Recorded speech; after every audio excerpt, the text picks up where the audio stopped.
might want to add myself to the stage. But anyway, we are live. Ugh, man, I need a better chair in here. That's for damn sure. All right. How we doing, guys?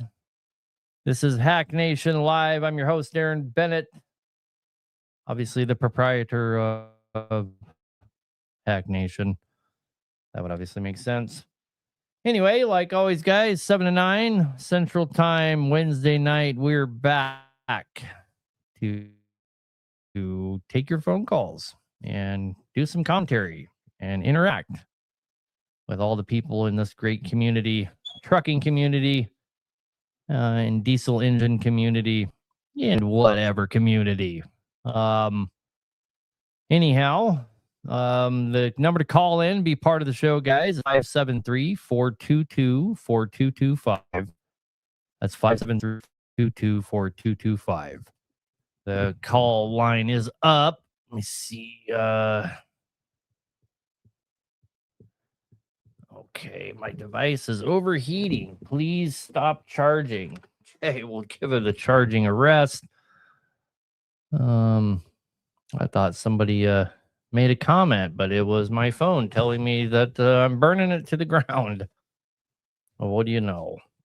Anyway, guys, how you all been? Been a really busy week for us. I do have some exciting news.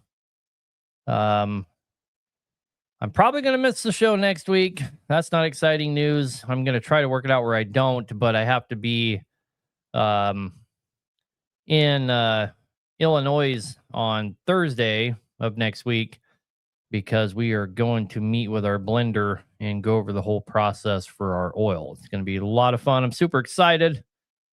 Going to be really cool. There's a few tweaks we're probably going to ask them to make to the oil. But all in all, I've seen digital tours of blending facilities. I've also watched AMSOIL's blending facility video on YouTube. Really cool video. Go check it out sometime.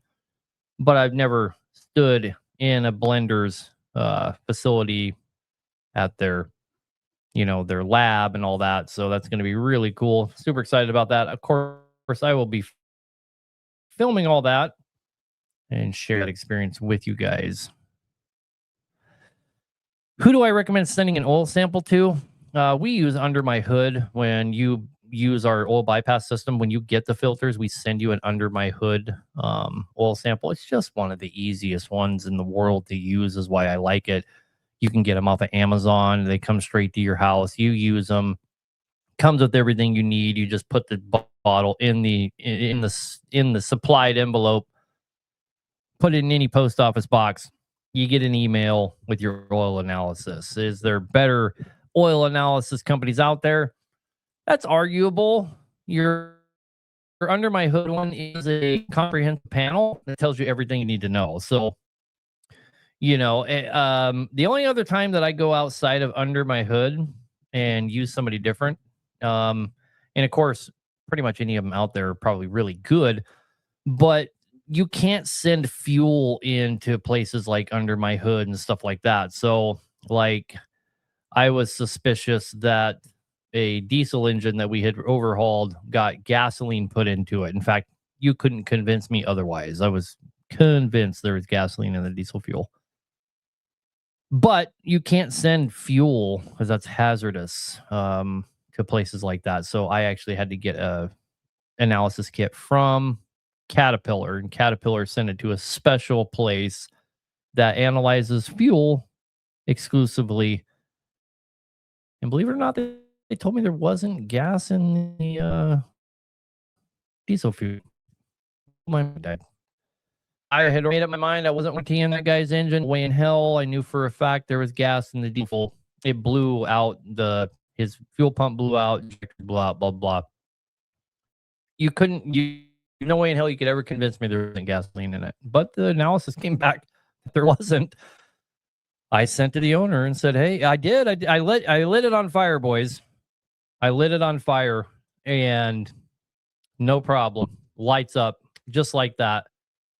Diesel fuel doesn't do that. I still have a hard time believing there's no fuel in it. I actually even called the place, asked to talk to some of the, and I was like, there's no way there's not gasoline in this diesel fuel. It lights instantly. It smells like gas. Y'all know how gas smells, right? I mean, I think it smells good personally, but diesel fuel doesn't smell good. It doesn't have that sweet smell.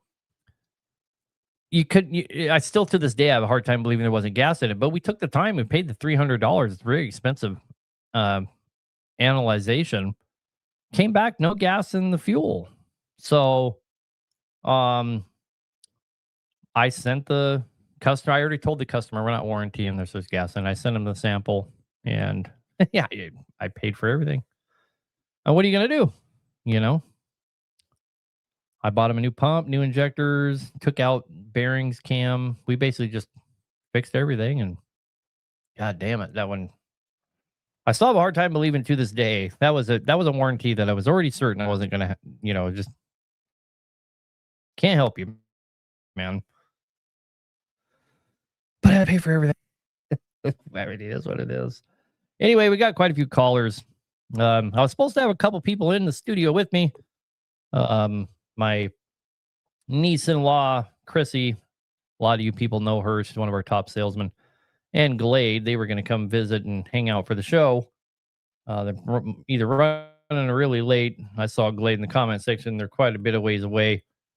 But anyhow, we'll go ahead and go to the callers here.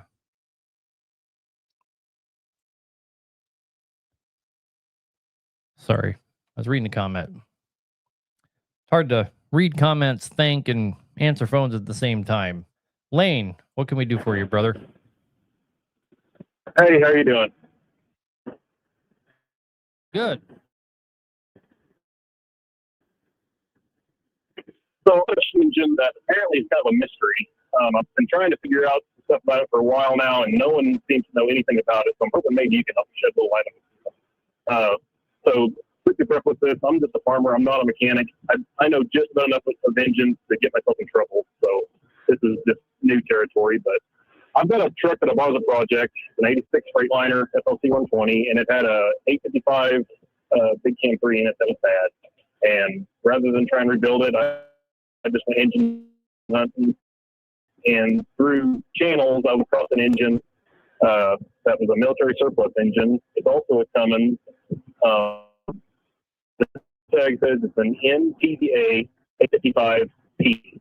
It's got factory comp turbos. It's 450 horsepower, PPL number 654, manufactured in '86. No one really seems to be able to tell me what this engine was. I've called Cummins. I've called multiple diesel shops. The only thing they can tell me is my brother owned one of those, but it's not. You have a turbo on each side on that one, right? They're in series. They're both on the same side of the engine. But I thought that one is a true twin turbo, not really a compound turbo setup. But I could be wrong. But yeah, not in the compound sense like the Acer is, so to speak. You know what I mean? It's more of a true twin turbo setup. I don't know much about that engine either. My brother had one in one of his trucks, and I always thought it was the coolest thing because it had twin turbos on it. Yeah. But as far as like technical questions and then that, I just don't know a lot about them. I know my brother had one. I thought it was cool. Never dealt with one outside of just seeing one with my own eyes. Right. Well, I was just kind of wondering, obviously it was a industrial use engine. The only thing we can think of is it might have been a pump engine. I don't think it was a gen set because it's got a adjustable throttle on it. And I'm just wondering, when you pick an engine like this that was an industrial use, is there things you got to run into when you're going to put it into a truck application that you have to change up? I mean, being entirely mechanical, probably not. Probably not. Okay.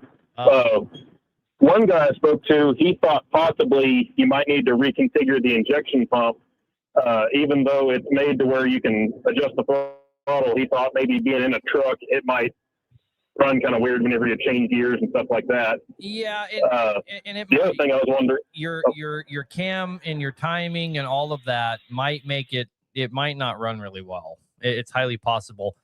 I'll give you an example. I had a 1977 Chevy, and my engine blew up in that thing. I went and bought a marine engine and threw it in there, and everything bolted up, and it was all great. I took the heat exchangers off, bolted it up.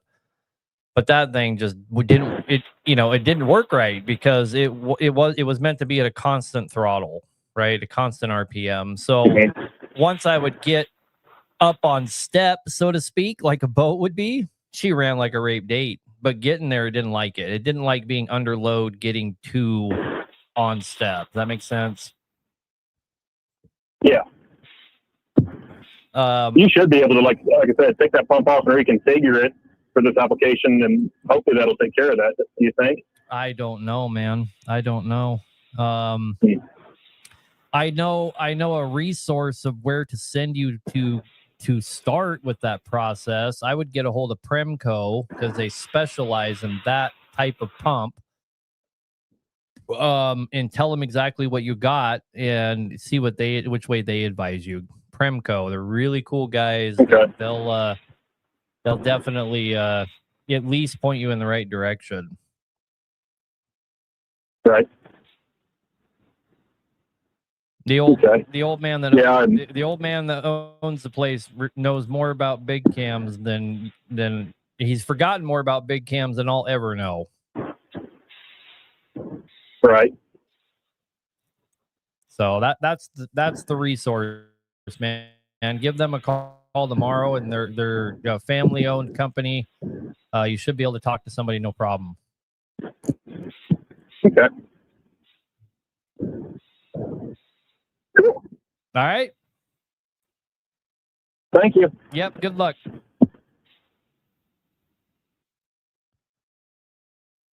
Might be setting himself up for a hell of a lot of problems. Do we have any dealers in the Savannah area? I think the answer to that is yes. I'm not sure if Trademark Truck Lines is set up with us or not, but I think so. I know we certainly send them a lot of stuff. They're always helping us with warranties in that area and whatnot. So, Trademark Truck Lines is right there in Bloomingdale or whatever it is, right by Savannah.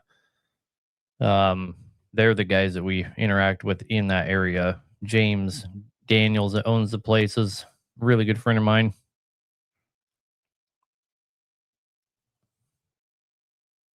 Two-piece or single piece? Oh, so here's how the question should be worded, not to get down on you, but two-piece versus monotherm pistons for 60 series Detroit.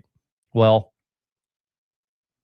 Charlie and I've talked about this a lot. Charlie at Pure Diesel Repair and I, him and I both agree that we've never seen two-piece skirted pistons fail because they were a two-piece skirted piston.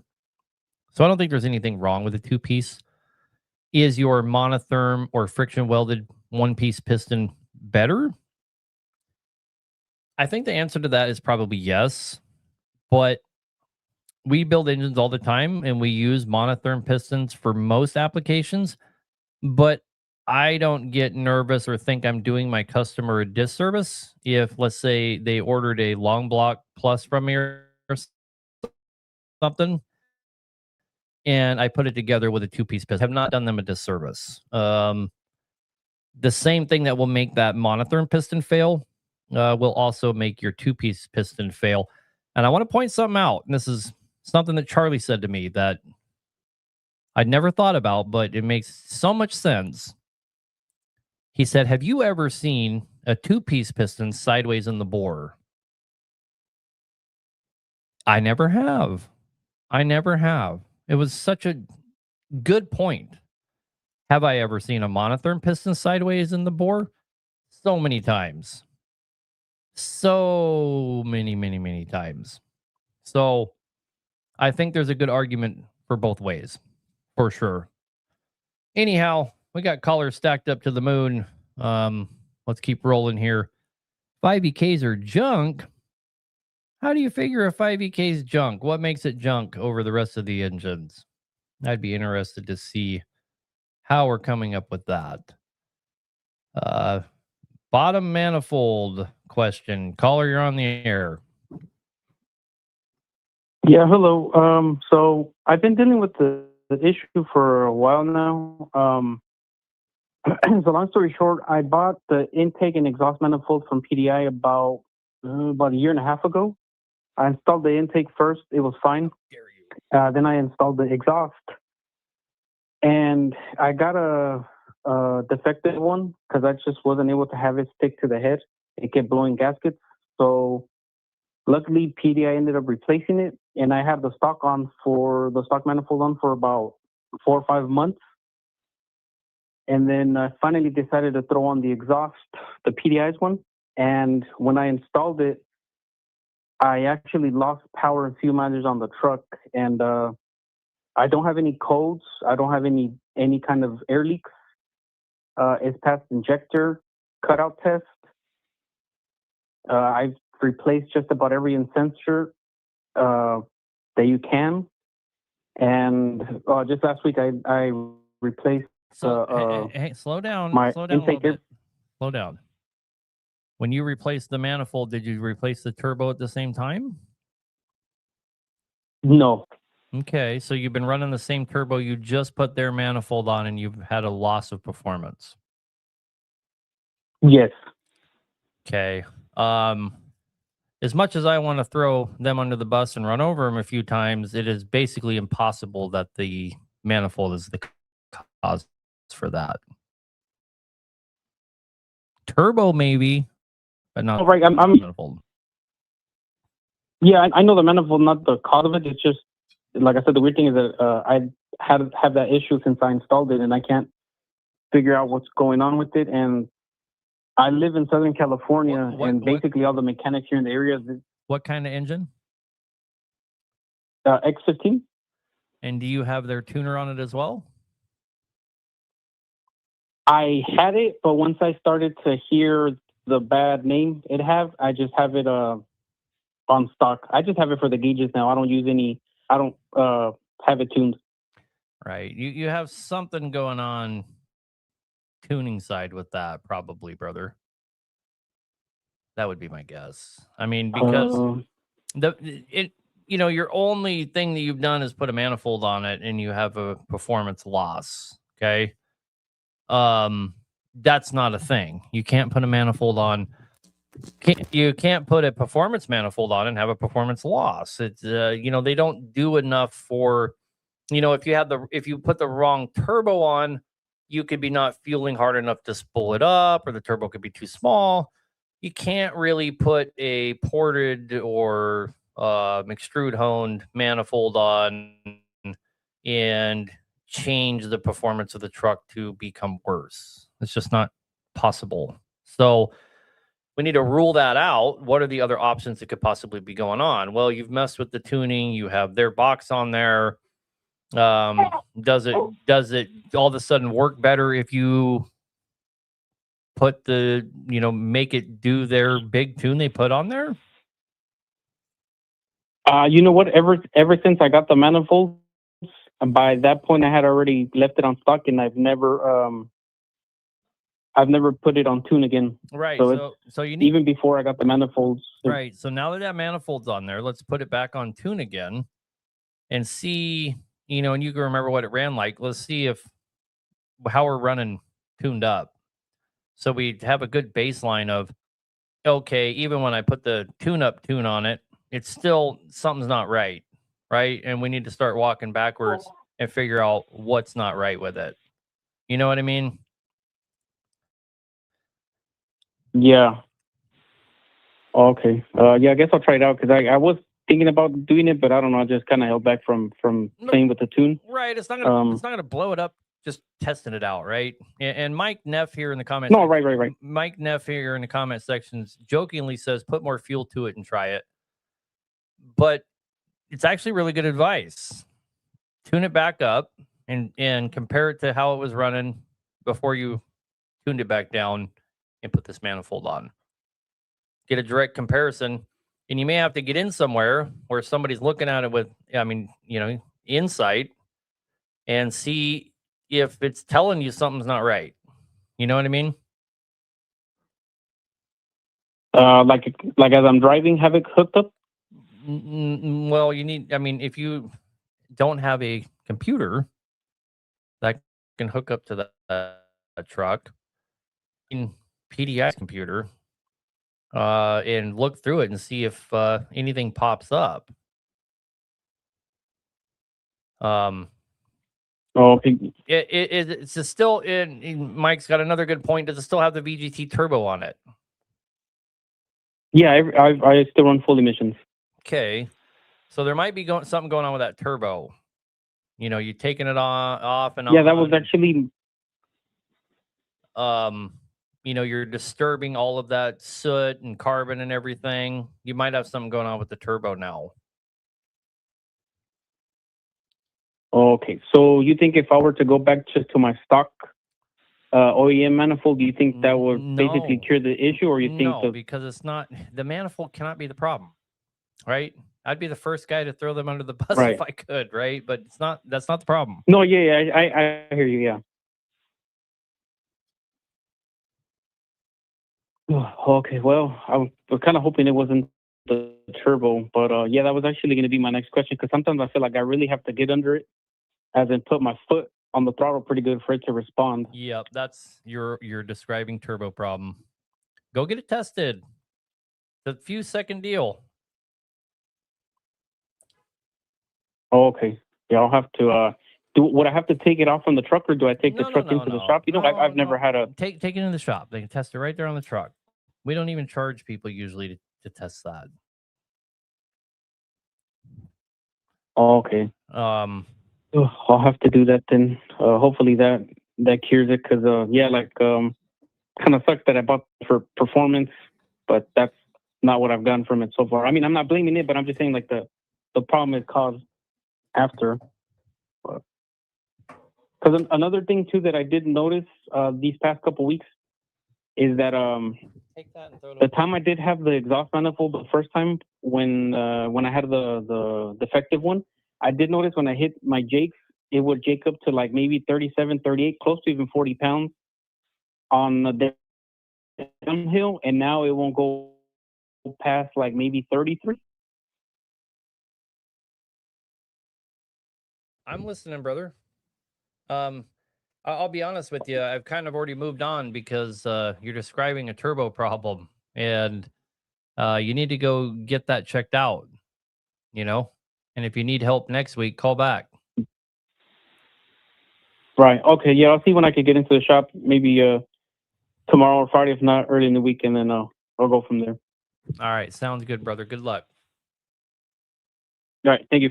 Yep. Bye.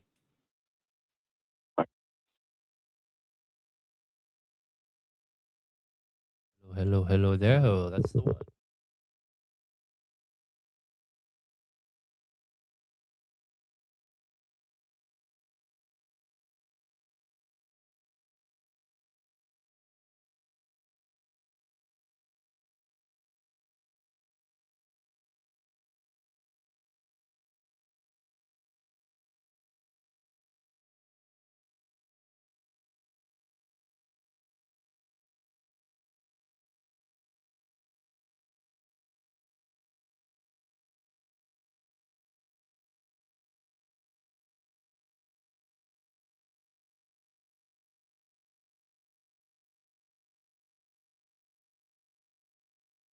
All right. Sorry, guys. The show will go on. Chrissy and Glade just showed up. They wanted to join the show.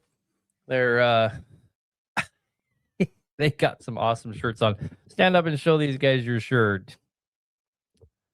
Vision, creativity, and passion. Gotta love it. Gotta love it. That's a good team right there. Anyway, got lots of callers on here. If you guys are wondering, both these young kids. They work at Bennett Truck Center. They're the people that answer the phone. Chrissy's husband is Timmy. He works here as a full-time mechanic. Glade is family, and they've been around this with us for a long time. And you guys have been working the sales department for pushing into what, a year and a half? For a year. The rest of us are half. Yeah. Yeah. Chrissy was the salesman for a long time. Saleswoman. Sorry. Gotta be politically correct here. Now, I won't let you talk. You just have to do it yourself. Okay? I'll give you a chance to, but the show has to roll. So let's go ahead and take a caller. And this helps hone their skills when they're taking calls. One of the reasons they like to come down here. You're on the air. What can we do for you? Hello. Nobody's leaving their name. You're calling regarding ISX. Oh, wait a minute. No. The phone line's up. ISX year 2000. You're on the air. Yes, hello. How you doing? This is Jacob. Yeah, what can we do for you? Well, I was calling because I purchased a kit from you guys around January, I believe, a rebuild kit for the ISX. I think Chrissy helped me with that process. However, the rebuild was complete, but for some reason I have to go back because I'm experiencing a lot of smoke on the exhaust. So we went back. Apparently, they have to remove the head. There's some issues with the liners, I believe. So they did that, and I ended up ordering rocker arms from you guys as well. But I'm still, this is my first load on it, but I'm still experiencing a smoke. Do I still have to do the break-in the engine, or is that normal? And I experienced that I'm also have to add oil, at least a quarter of a gallon every other day. Yeah, I wonder if that's normal as well. I got you, brother. So if you are overhauling it again, you will need to be breaking it in again. You gotta talk into the mic. They're close. Like, So if you are gonna, Well, they just did the head. Oh, just okay, then no, you wouldn't have to. Okay. So is the smoke normal? no, the smoke's not normal. Nobody's saying that, but we're just trying to answer your exact question there. And it depends entirely on what you mean by smoke. Why don't you define that a little bit better?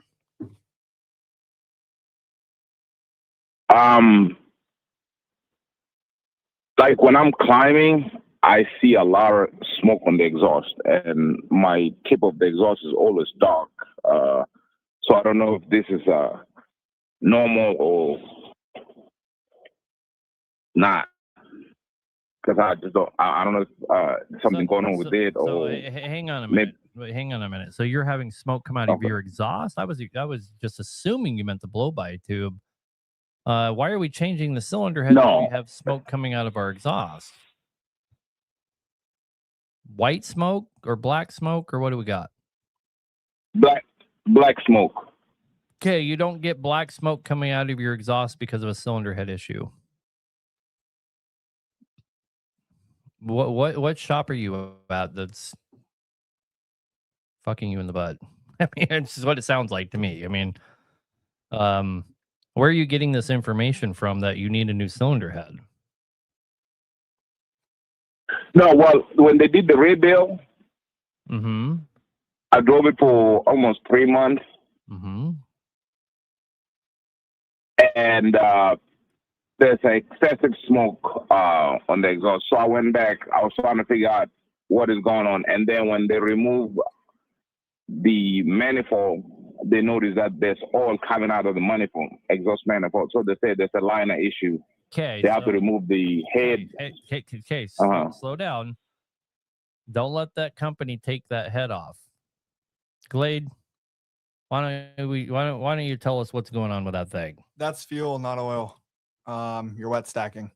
That is fuel, not oil. It's literally impossible. Thank you, Glade. Good job. It is literally impossible for you to get oil into that part of your engine. You cannot have oil go around the rings on top of the cylinder, get combusted, and come out of your manifold as a wet product. If that does happen, no one would be able to be around that truck. You would be putting out a cloud of white smoke so bad that you wouldn't be able to pull it into a shop. You wouldn't be able to drive it down the road.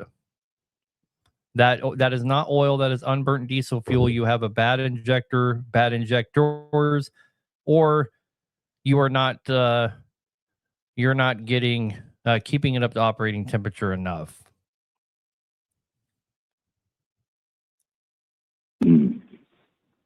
Okay. We're trying to help you from spending a bunch of money. I mean, I'll sell you 5 heads if you want, Yeah. but none of them are going to cure your problem. Well, the thing is, the shop, that's what they recommended. So I end up spending 3 weeks. They remove the head. They have to take it to the machine shop, and they put it back. But I felt like I still experiencing too much smoke. Yeah, I mean, because I saw your videos. that was never the problem. Hmm. You just got fucking smoked by a shop for no I reason. see. That doesn't know what they're doing. It's not that it's improbable. It's Okay. Do Hey, you know any shops around the DFW area? hang on one sec. What was that? Right into the mic.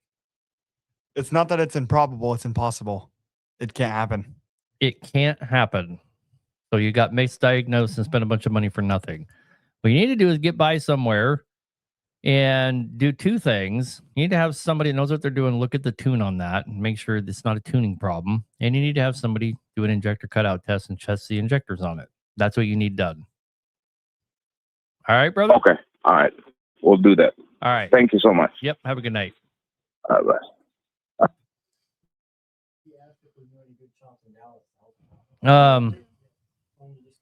So again, guys, everybody in this room knows because we sell so much parts and engines and so on. One of the most common phone calls we get is there's oil coming out of my exhaust manifold. It's not a thing. It's not a thing ever. You don't have oil coming out of your exhaust manifold. Figure out what the problem is, and it's because it's not oil. Chrissy, they're saying you look sad. You need to smile. Anyway, back to the callers. Never change it. Dwayne Green. Somebody gave their name. About time. You're on the air, brother. What can we do for you? Hello, how's it going? I was just calling to ask about I believe it's the oil cooler thermostats that you guys sell, like a replacement for the ISX.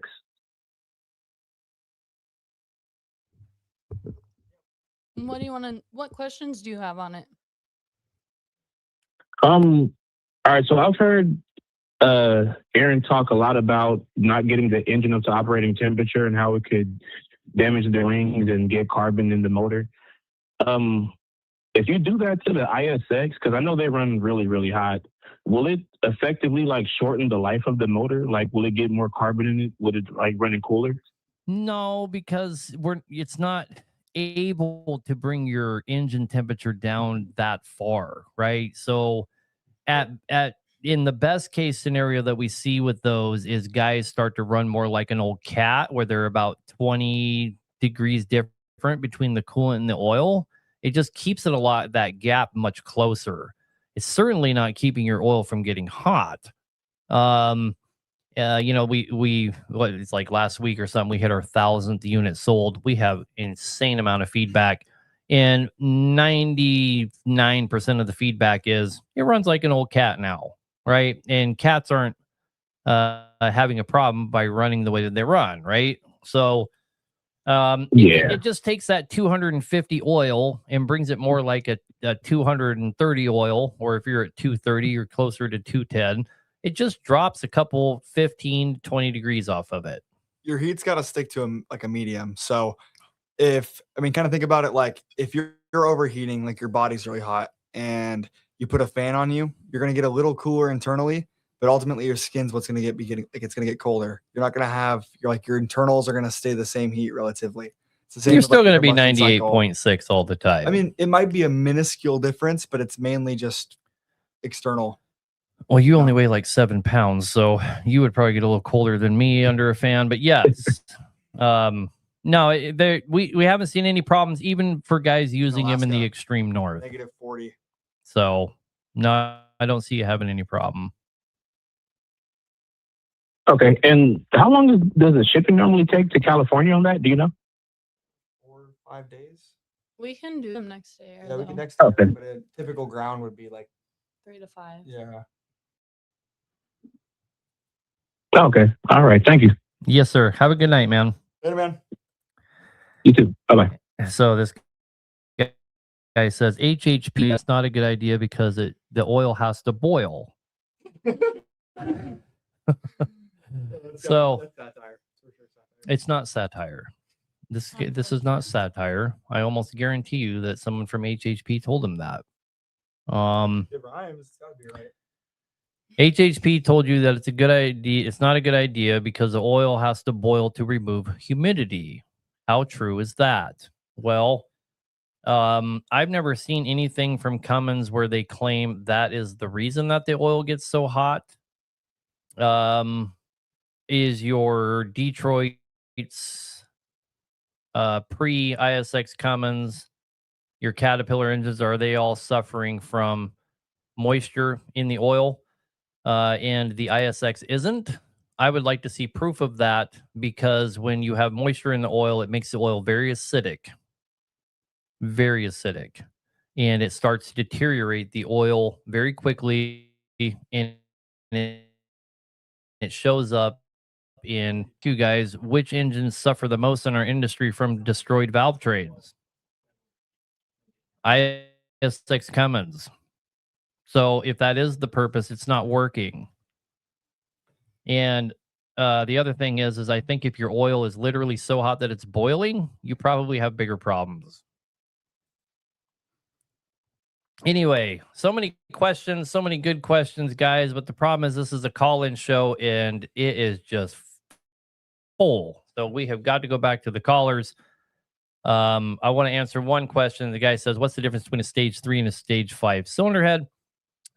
We start with a stage 3, which is internal intake and exhaust valves, 30% bigger cooling channel, 5% more nickel, or when we can, it's also compressed graphite. And then from there, we isotropic super finish the springs. That puts us at one more stage, and then we put our Hellenbach bearings in it. So that's why we call it a stage 5. Cheese on TikTok says thinking about getting a PACCAR tattoo. I mean, every Peterbilt and Kenworth in the world's a PACCAR. So there you go. All right, you're on the air. What can we do for you, brother? I'm on the air. Yes, sir. Oh, sorry. I heard the beep, but I didn't know. So I just want to compliment you guys. Like, you guys are awesome. How you go after the haters and everything like that. You guys are awesome. And I used to haul livestock, actually outlaw style, from when I was 18, going from like New York to Florida to all over. But I just want to compliment you guys. But while I was going to compliment you guys, I got so I haul my machines across the country now doing pipe work, but it's a pickup truck. But my fuel mileage just recently went from I could get about 23. I'm only hauling about 15,000 pounds is what the machine weighs. I went from 20 to 24 mile a gallon to like 5. And I switched from Wix. It was the Wix XP to just regular Wix. And it was right before my last trip from Indiana to South Dakota. I didn't know if that would have anything to do with it or if I should look into it a little bit farther. Are you saying you were getting better, or you got better fuel economy by switching to a more economical filter? No, so I was running the Wix XP, which was technically a better filter, allegedly, they say. Right. And then I switched. They didn't have the Wix XP, and I had to get the Wix. And I went from like 24 mile a gallon, 20 mile a gallon to like 5. And I know it's a 2016 Chevy with the LML or I think it's the LML. Oh So man, I know they have turbo issues. I have an incredibly hard time believing it's related to that filter. The only difference in those two filters That's what I was is kind of thinking. the only difference in those two filters is the micron. So there's an argument to be made. Right. There's an argument to be made that the XD filter would actually give you problems sooner because it's going to plug up sooner. There's probably something wrong with the reader. It's not right. Gotcha. Okay. Yeah, I was just curious about it because it went from good to bad, and it's like, what do I do? Like, I mean, I had to. Yeah, it was just filling up every hour and a half from burst 3 hours. It was just like something's going on. And I talked to my local mechanic about it. He's like, man, he goes, I don't think it'd be your fuel filter, but like, There's he no goes, way. there might be something, but I don't know. There- Yeah, that's what I was kind of thinking. It's it correlates, but that doesn't mean anything other than the fact that it correlates. Right. So anyway, you got something else going on, man. Get it hooked up to a computer. That's the best place to start.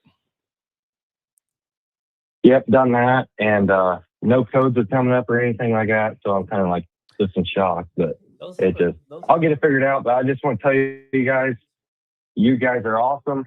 I love how you go after the haters and keep on doing what you guys are doing because you're doing something great. Well, if you're not having any runnability issues, I would check your reader on the truck against what you're actually putting into the pump. Very possible it's wrong. Okay. I wouldn't throw a bunch of money at it until you. Yeah, and that's how right. Which I watch all my fuel because the one guy was like, "Are you running anything out west?" That's like whatever fuel they call it, the no, man. I've cheaper fuel, I guess. But I'm like, nah. Brother, the worst fuel in the United States is in the southern states, in my opinion. God, right. Those guys burn some garbage. Oh yeah. So no. Oh yeah, they do. But I also run about 90, 95 mile an hour, and I don't let up. So it could be further even, but we're still going through where I was going. I mean, I've been to Indiana, South Dakota probably 5 times, hauling the exact same equipment back and forth, and I was always getting about the same fuel mileage. And then all of a sudden, it just did one oil change, fuel filter, air filter, and it just went to absolute crap. Yeah, unrelated though. Good luck with that one, brother. Yeah, appreciate it. You guys keep doing what you're doing. You guys are doing awesome. Yep. Have a good night, man. Thank you. All right, later. Yeah, Michael from Pennsylvania says, Chrissy sold me a brand new transmission. Everything went very well. She did a great job. Hi, Michael. You got to speak right into the mic. Hello. There you go. Hope all is well. Yeah. I mean, I made that comment about the fuel in the southern states, Georgia, South Carolina, those type of places. I don't know why, but God, they have the worst fuel consistently all the time. Lucas Brackens, you're on the air, brother. What can we do for you?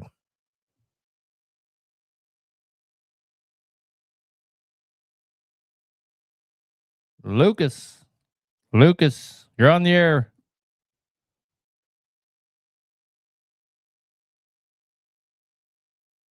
All right. Well, Lucas, I'm sorry, buddy, but I can return him to the queue. We'll come back to him. Tyler, you're on the air, brother. What can we do for you? How you doing? So I don't put a lot of miles on my trucks because they're just transport trucks from a construction crew.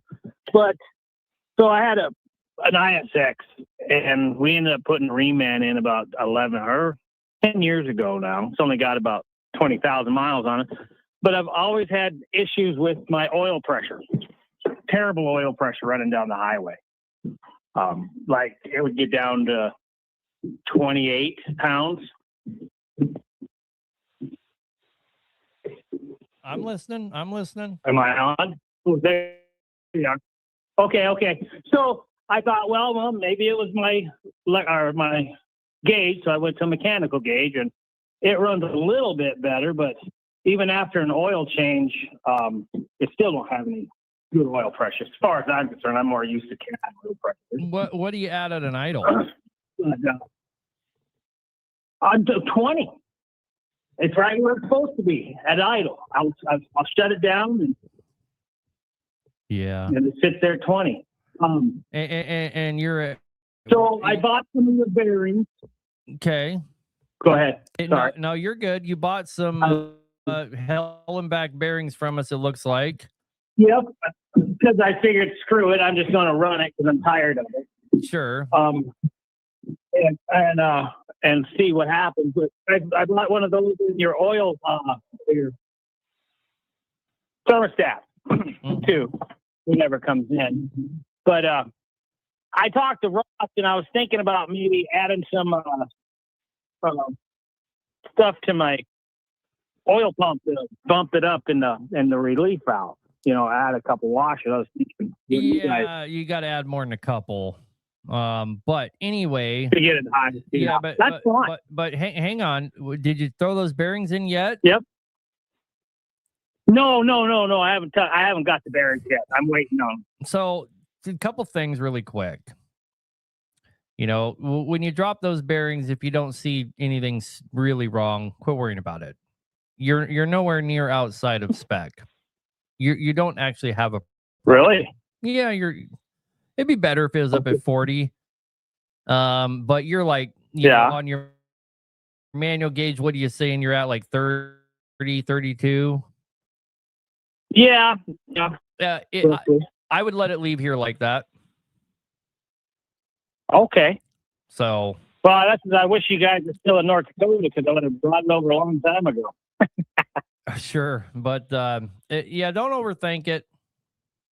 YouTube is awesome, says the oil filter bypass valve needs the updated one. I'm not sure exactly what he's talking about. Yeah, got that done. Okay. Yeah, that was done. That was a factory recall thing, yeah.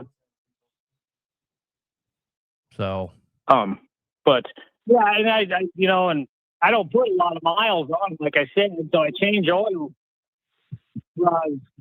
every 3,000 miles just to keep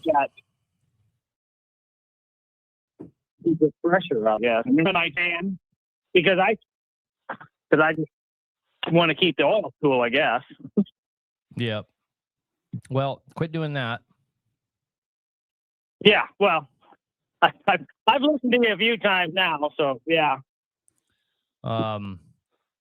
Yeah, you got to just run it then. Yeah, you got to remember that Cummins is a high flow system. It's a low pressure, high flow system. Yeah. So. Right. You're probably overthinking it. Check those bearings. You're already on the right track. Roll those bearings in. Well, if you're not if you're not seeing copper on everything, go ahead. Quit worrying about it and hammer down. Yeah. But yeah, because I had them plastic gauges last year and the oil pump in it. So last year, I was thinking, hoping it was going to be that. So my question was then I got a C15 and I got to get a rebuild kit for it. And Ross was talking about going to a single turbo. Any suggestions there, or should I stay with the twin turbo? I mean, you're opening a whole can of worms when you go to the single turbo, right? Yeah. So, which engine? Me personally, I don't care. Pulls hard now, so no. You're not gonna catch me doing it on my personal truck. How about that? Right. Okay. So that's fine. I'll order that from you guys here next couple months, I think. So yeah, I mean, all the money you're gonna have to throw into switching it to a single, with the different kit. Yeah. Manifold, turbo. all those things. Right. You know, Exhaust, all the other stuff. Yeah. go after the heartbeat of that truck.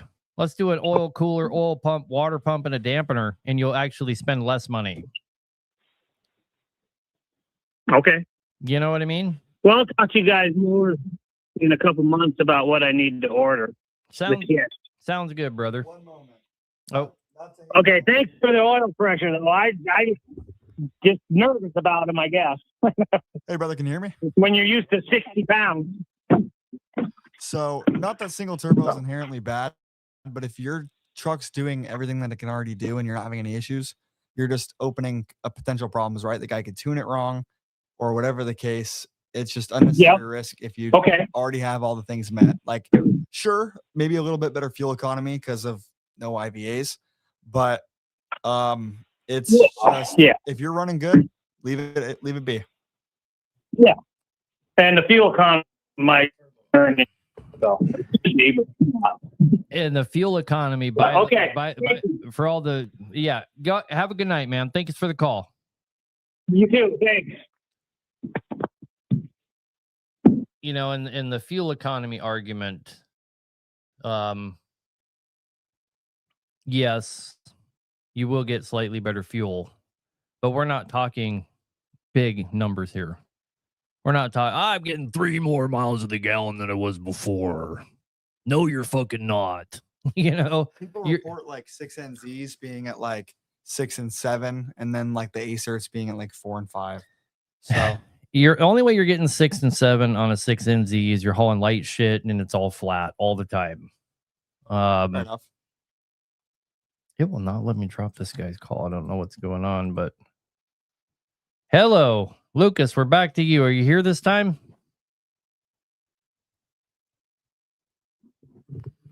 All right. That's try number 2. We're going to go ahead and get rid of you this time. Sorry, buddy. Sam, you're on the air, brother. What can we do for you? Hello. I got a 2010 W9 with a cat. I think it's a 3406. Bought it from a repo auction. Everything on the truck shows, like all the radiators, charger, coolers, everything has a manufacturer date stamp from 2024, but truck has blow by. So I'm wondering, is that possible just from the truck sitting a long time, or is there an internal issue? I mean, there's a possibility. You can't just rule it out. That there's no way in hell that it sitting around could cause blow by. The way that could happen is massive corrosion inside the cylinder, and then when it got started up, it just scored the liner walls. But it's not likely, right? You have to sit around for a long time and just be in the perfect conditions for that. But not out of the realm of possibility. It doesn't really matter why. You know, you could have bought it, already had a broken ring or, you know, scored liner or something. Either way, you're looking at the same job no matter how it happened. And really, you know, without opening it up and knowing for sure, you know, a guy could throw a re-ring kit at it probably and just move on. You know, you're into it $2,000 or whatever in parts. And you know, the real killer on that kind of stuff is if a guy can't do it himself, he takes it to a shop and, you know, they see it like any other job, and you're into it $40,000 for $2,000 worth of parts to have a good running truck. You know, that's the thing you'd have to make sure you were figuring out ahead of time. Is, can I find a shop that can help me address this for something reasonable? Yeah, would it be better, or you just gotta open the motor up and see?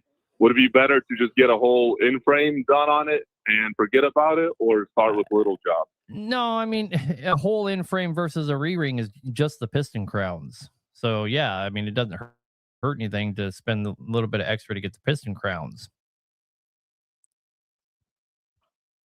Mm-hmm.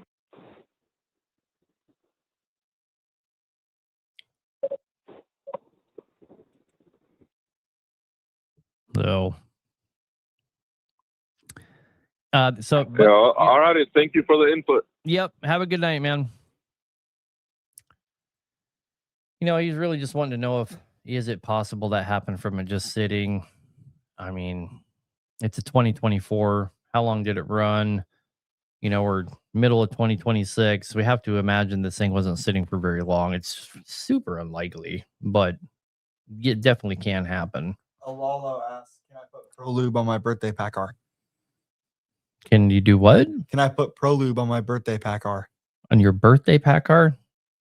We don't recommend Pro Lube for anything, at least diesel engines from what we've seen. Especially not pack-R. And do we sell mat kits? Not yet. We can build the turbos for them, and we have like Volvo, like D13. That's about it. So we don't really have much of a selection on those. On what? Mac truck. Oh, yeah. Yeah, we just did a D13 kit today. Carter, you're on the air, brother. What can we do for you?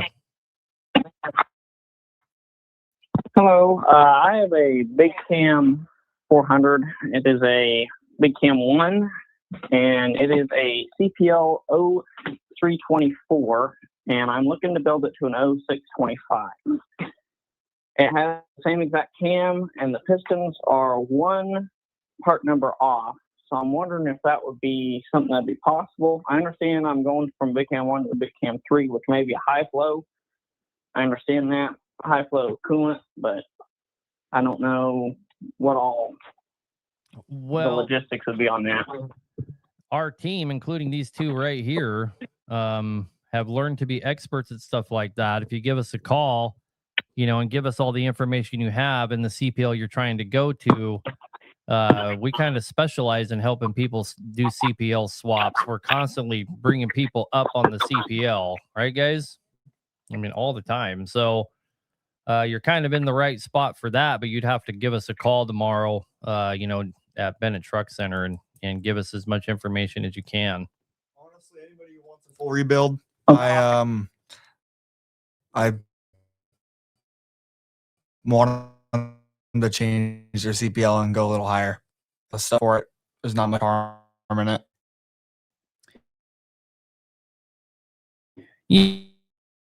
Yeah. Part numbers, and they're not having to buy anything additional. Mm-hmm. And you already know they're going to put more fucking horsepower to it anyway, so we might as well make it last for them. Good for warranty, but also better to have it and not need it than need it and not have it. So, but yeah, give us a call tomorrow. We obviously don't have all the stuff in front of us right here to be able to tell you what you would need, but we certainly can help you out. All right, brother. Okay, yeah, that'll work. All right, man. Later, man. All right, thank you. Bye-bye.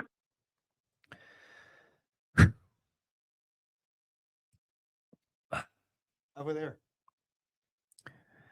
Send you a complete overhaul kit for a 14-liter 60 series. Right this minute, guys, we have a bunch. We have like 4 14-liter complete overhaul kits without a frame. For the 12.7 and the 14-liter, we're doing a blowout on. We were trying to clear out some inventory because we're doing a giant stock order. So anybody that wants to call tomorrow, it's like, what'd you say? How much, Matt? Like 3,000, 3,200 or something? 3,500 for a coated outer frame kit. 3,500. It has all the coatings and isotropic super finishing and the hell and back bearings and the whole 9 yards. Complete out of frame overhaul kits for 12.7s and 14 liters. We got like 4 of each. We're trying to blow them out before a huge stock order gets here. So anybody that's looking for one of those, hit us up. That's about the price you'd pay for a regular run-of-the-mill McBee or PAI basic in-frame kit. So anyway, just thought I'd throw it out there because somebody's asked me about 12.7 earlier. We got both until they're gone. All right. You're on the air, brother. What can we do for you? Hey, Aaron. How you doing? Good, man. Hit me with it. I just want to thank you guys for everything you guys have been doing and done before. I've been watching you guys since you came here to Texas. And I have a couple of questions. I want to know if you can put a 14-liter Series 60 on a Cascadia 2019, the new gen. Yes, we've done it many times. Do you recommend it, and does it worth the work and the price there? So I can't recommend it because I don't know what's best for you. I don't know what's best for you in your personal life and what you have going on in life. Your old lady could have left you last week and took half the farm. I mean, I don't know what you got going on. What I can tell you is if you're talking like going from a DD15 to a 14-liter Detroit, we've done it many, many times. It is expensive because the conversion is expensive by itself. So you're buying a whole ass engine and you don't have an engine that anybody wants. If it's a good running engine, you can usually get, 10, 12 for it. But then you're going to have to buy the 14-liter. My guess is you're going to be into it with conversion, labor, buying an engine and everything somewhere between 45 and 65,000. But yes, it's absolutely doable. Wow. Okay, if that's the price, you just buy a truck that's already been converted. That's right. So Okay. the biggest problem you run into with the guys with the old Freightliners is the value of the truck isn't there to do those kind of swaps. So you hardly ever see it. But oddly enough, we've had several people over the years have us throw our Canadian 600 Canadian 14-liter build in Cascadias. Blows my mind every time we do it, but some guys just love their trucks, man. Yeah, I do have one of those. I have a Cascadia, but it's 2011, the old style with the 14-liter on it. And I just want to know, like, if you can do it on the newer model. Yep. So the if answer is you, yes, but okay, and you going to like overhaul or get an engine swap, just another DD15 that has a lower mile, which one would it be better as far as like longer life and cost? you're always running such a huge gauntlet anytime that you're buying a lower miles used takeout because you don't know if it's been in a wreck. You don't know anything about it. And it might not last for you. And there's never any warranty on that kind of stuff. You're almost always better off doing some kind of a long block plus deal on a DD15 or getting it overhauled by somebody that's really good at it than you are buying some fucking scrap boat anchor because it looks like a good deal.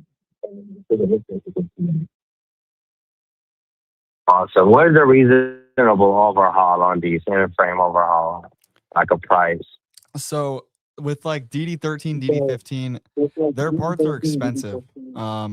Just how they are, and the labor is meticulous. So you end up in like a You're in the 40 plus thousand yeah, to it's do basic in frames on those things, head, in frame kit, and all that. you either sell the truck before it blows up or you have a anchor, big old anchor.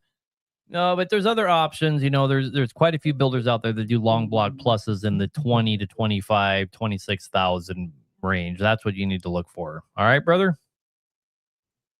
Okay. All right. And I did heard you about saying the 14-liter kit you guys have going for sale. I have the 14-liter that I have. I'm looking for like maybe an overhaul. Yeah, just give us a call, man. They can at least give you a quote, okay?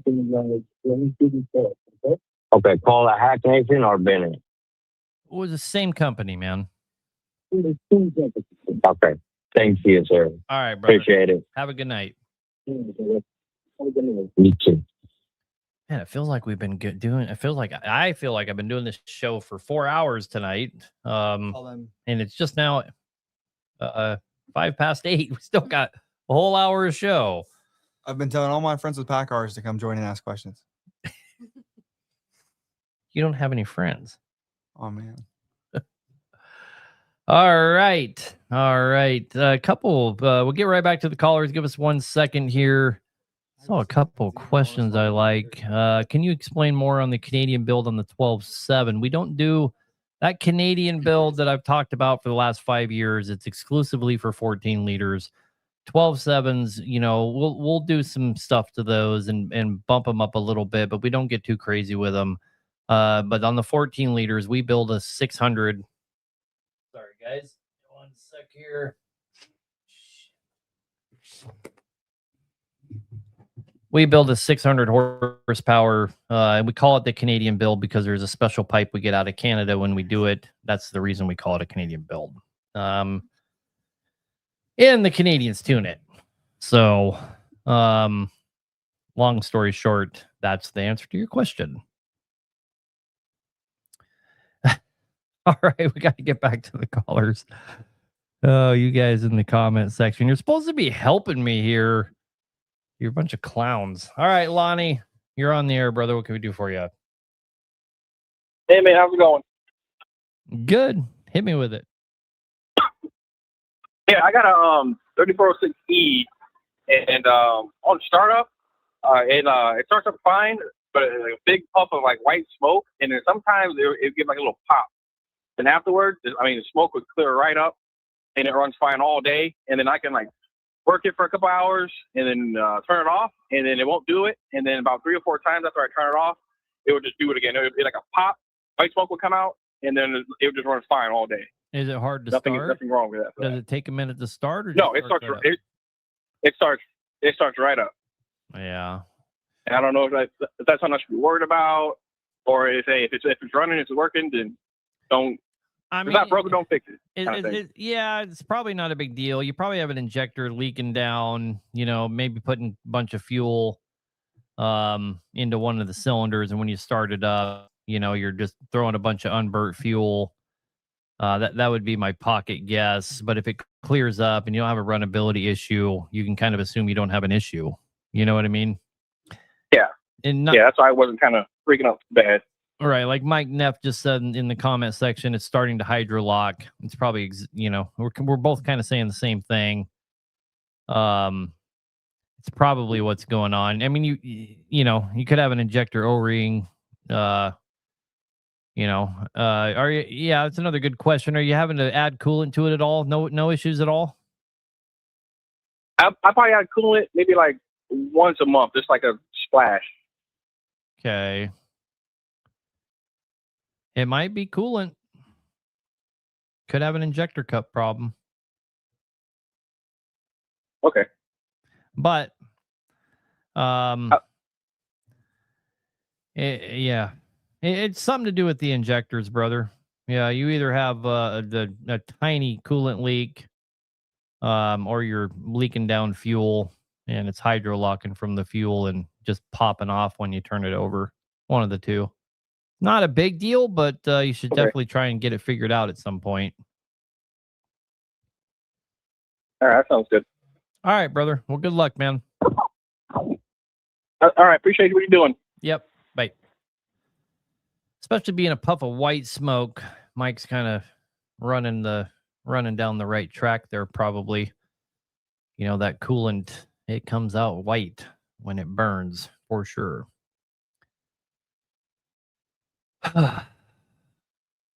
Mike Neff has a leak. Ooh, I like this question. Go ahead. Arc Pipeliner on TikTok. Average cost to have a healthy running B model overhaul will safely work at 550 horsepower. We have to break it down and see what you have and don't have, right? Like if you want to be 550 plus horsepower, you're gonna need to swap your crank out for a 3406C one or E, same crank. If you don't already have wide journals. Yeah. And then you'll need the steel top pistons that can vary too because like journal size. There's a couple things you can do, but yes, they can absolutely be safely over 550 horsepower. It just takes a little bit of work. We help guys in Glade. I know why he was excited to answer that question because him and I have worked together a lot on helping guys build high horsepower B models. So he's kind of become a pro at it. They just kind of pass the B models off to him, and he's constantly on the phone building somebody a 600 horsepower B model. So we help guys do it all the time. We've been doing it in-house for years, so we kind of already know when a guy calls in what to get them and kind of how to line them out and advise them and tell them what they need to do to get a beast of a B model. So anyhow, who supplies upgraded 3406B injectors besides CAT? We do. Look up PDI. They do awesome work. Yeah, they do the greatest. Deleted in the chat. His name's deleted. Question for you. I'm debating on question for you. I'm debating on rebuilding either a 6NZ or Cummins 600 signature with UP. And then he's asking over and over again to answer the question. So I guess I will. It depends on what you got in there. But I mean, if I had to choose between the two, I would much rather have like the cat. But really, that's all personal preference. Like I feel like a Cummins could haul a lot more weight better. But if you want longevity, I'd go for a cat. They can both haul the same amount of weight, for the most part. If you're neck and neck with a good signature or a good, not signature, a good 600 high torque Cummins, and you have a comparable, let's say you have a C16 Cat, so they're both a 600 horsepower engine. Neither one is most likely going to run away from the other, barring any kind of mods or anything like that. If they're both from the factory that way, they're going to be very, very comparable. If you're comparing apples to apples. But was the question, should he fix his Cummins or should he swap it for a Cat? I don't know. Was that the question? I don't know what he had. It's whatever you already have, of course. But I mean, if you're going from like say a Detroit or something, I'd go with a Cat. Yeah.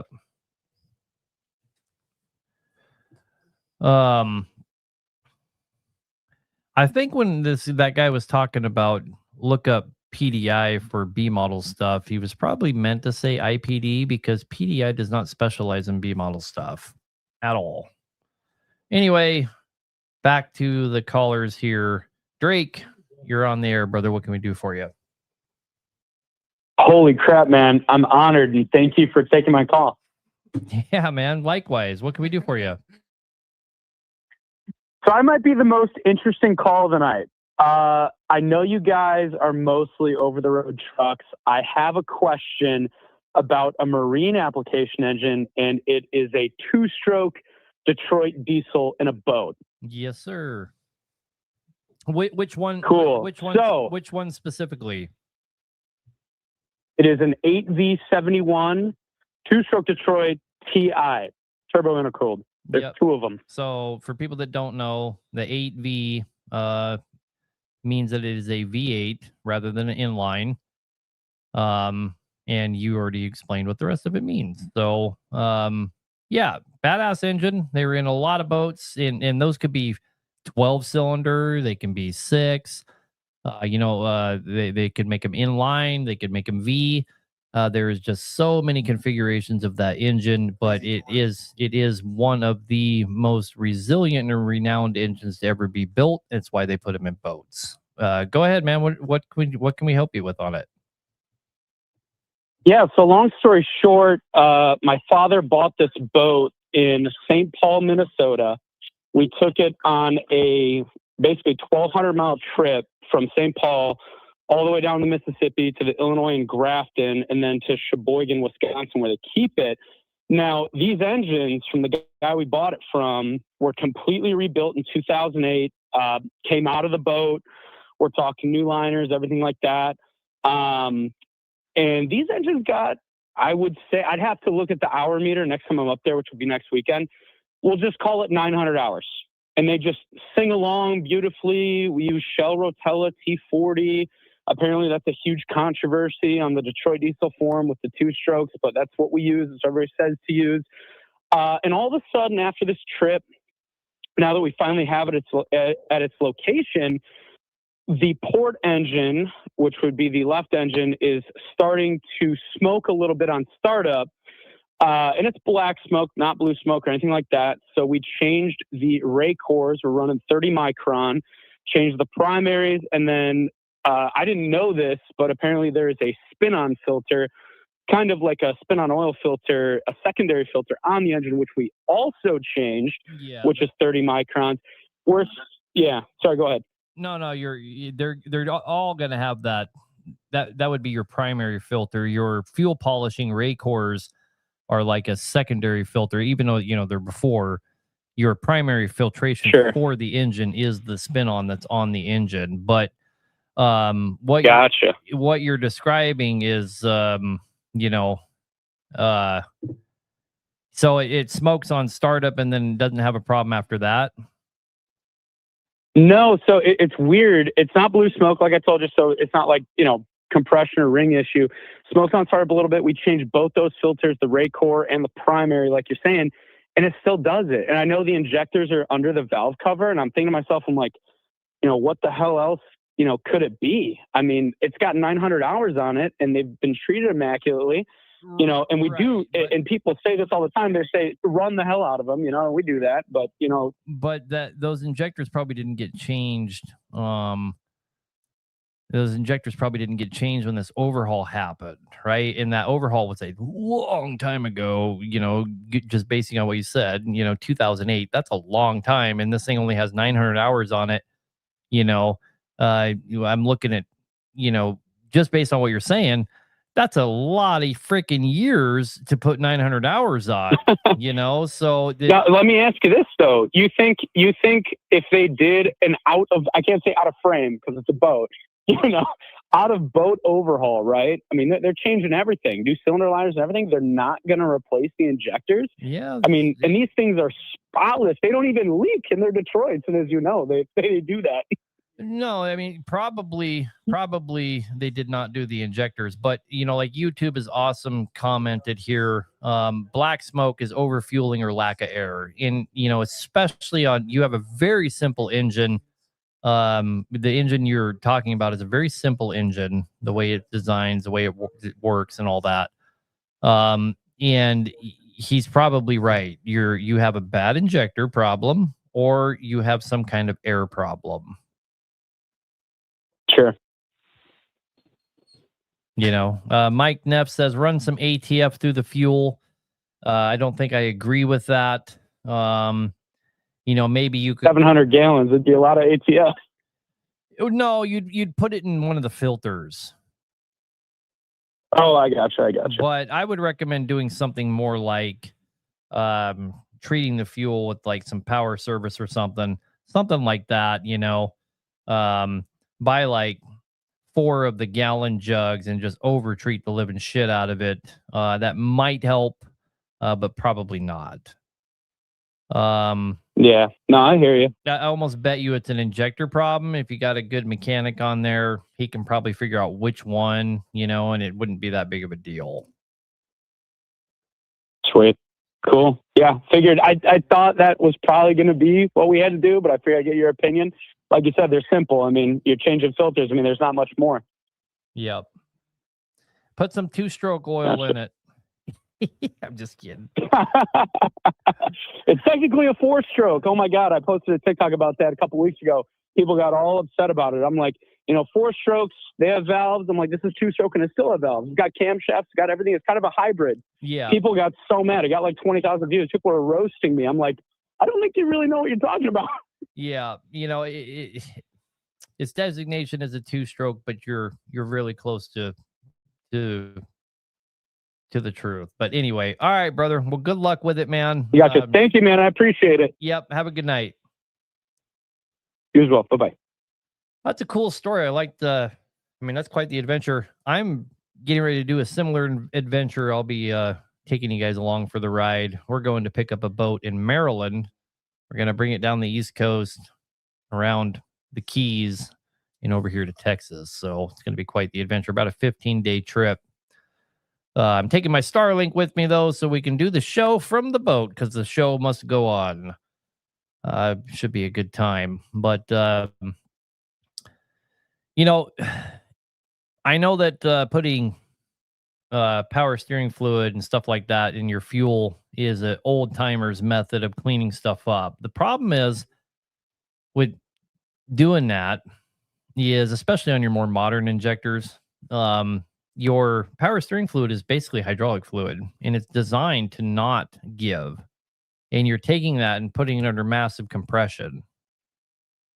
The odds of somebody blowing a tip off go through the roof. So I try not to give guys advice, I know that's good, supposedly good old-timer mechanic advice, but anyway, you're on the air, Shaky. What can we do for you? What's going on, Hack? Once more, the drunk driver. Hey, listen, I have a question. I have a couple of questions. The steel, you sell steel pistons or aluminum piston heads? For what? For your engine builds? I, I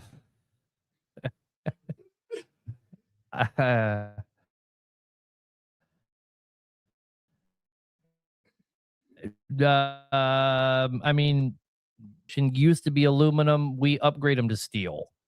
For about 99% of what we sell is steel. There are some applications out there where there has never been a steel piston designed and made, like some of your, I think didn't the big cam have aluminum crown? The big cam, nobody's ever made a steel top piston for that, but like your, most of your B models and stuff, we encourage you and push you towards steel top crowns. Why is that, man? What can we do for you?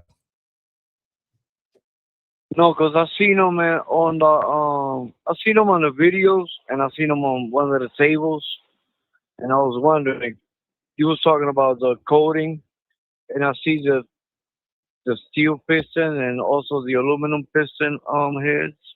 Yep. I seen both of them. I seen the steel piston and I seen the aluminum piston side by side on one of your videos. Yep, that's highly possible. Right. So anyway, I think I got to go back to the beginning of the show where you was talking about the two-piece piston and the single piece piston, the pros and cons of it. Yeah, I kind of missed that. I kind of caught it at the end. So let me just kind of sum it up really quick. The basic, the common consensus is that a monotherm or friction welded piston, which does not have a skirt. Well, they all have skirts, but the skirt is integrated into the piston, is the vastly superior piston. But what I was saying is Charlie and I from Pure Diesel Repair have discussed this in depth a few times together. And both of us have come to the conclusion, just from discussing amongst ourselves, that neither of us have ever seen a failure on an engine due to it having a two-piece piston. Right? We can't point to a failure that either of us have ever seen in our career. And combined between the two of us, by God, we have seen a lot of engines, right? So neither of us could think of a time where we saw a failure in an engine where we were like, oh, yep, that's because it had a two-piece piston. But on the inverse, both of us agreed that we've never seen a two-piece piston turn sideways in a cylinder bore. Never seen it happen. Because it's almost impossible for it to happen. But it happens all the time on monotherm and friction welded pistons. So it's just something, it's just something to think about. I'm a big fan of monotherm and friction welded pistons. I prefer them. But it's just food for thought, something to think about. But doesn't there's been cases where the skirt of the piston usually rub off against the cylinder. Yep, that can only happen during some kind of an event where your piston skirt gets so hot it swells up big enough to hit the cylinder wall. And I'm here to tell you unequivocally that will happen on a steel, monotherm, or friction welded piston just as easily. Well, maybe not just as easily, but it happens all the time. Okay. All right, man. I'm gonna leave you alone, man. Oh, you're good, Keep brother. doing what you're doing, and it's appreciated. Yep, good call, man. Have a good night. It's very. All right, you too.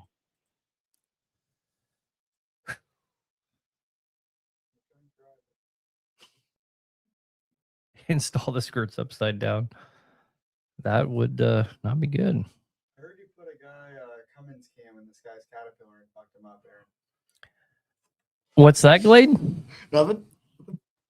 No, what'd you say? I heard you put a Cummins cam in a guy's Caterpillar. No, once and fucked him crank. up. Or Cummins Crank. Yep. I sold a guy's father-in-law's uncle's brother an engine that had a Cummins crank in it, and I sold him a cat with a Cummins crank.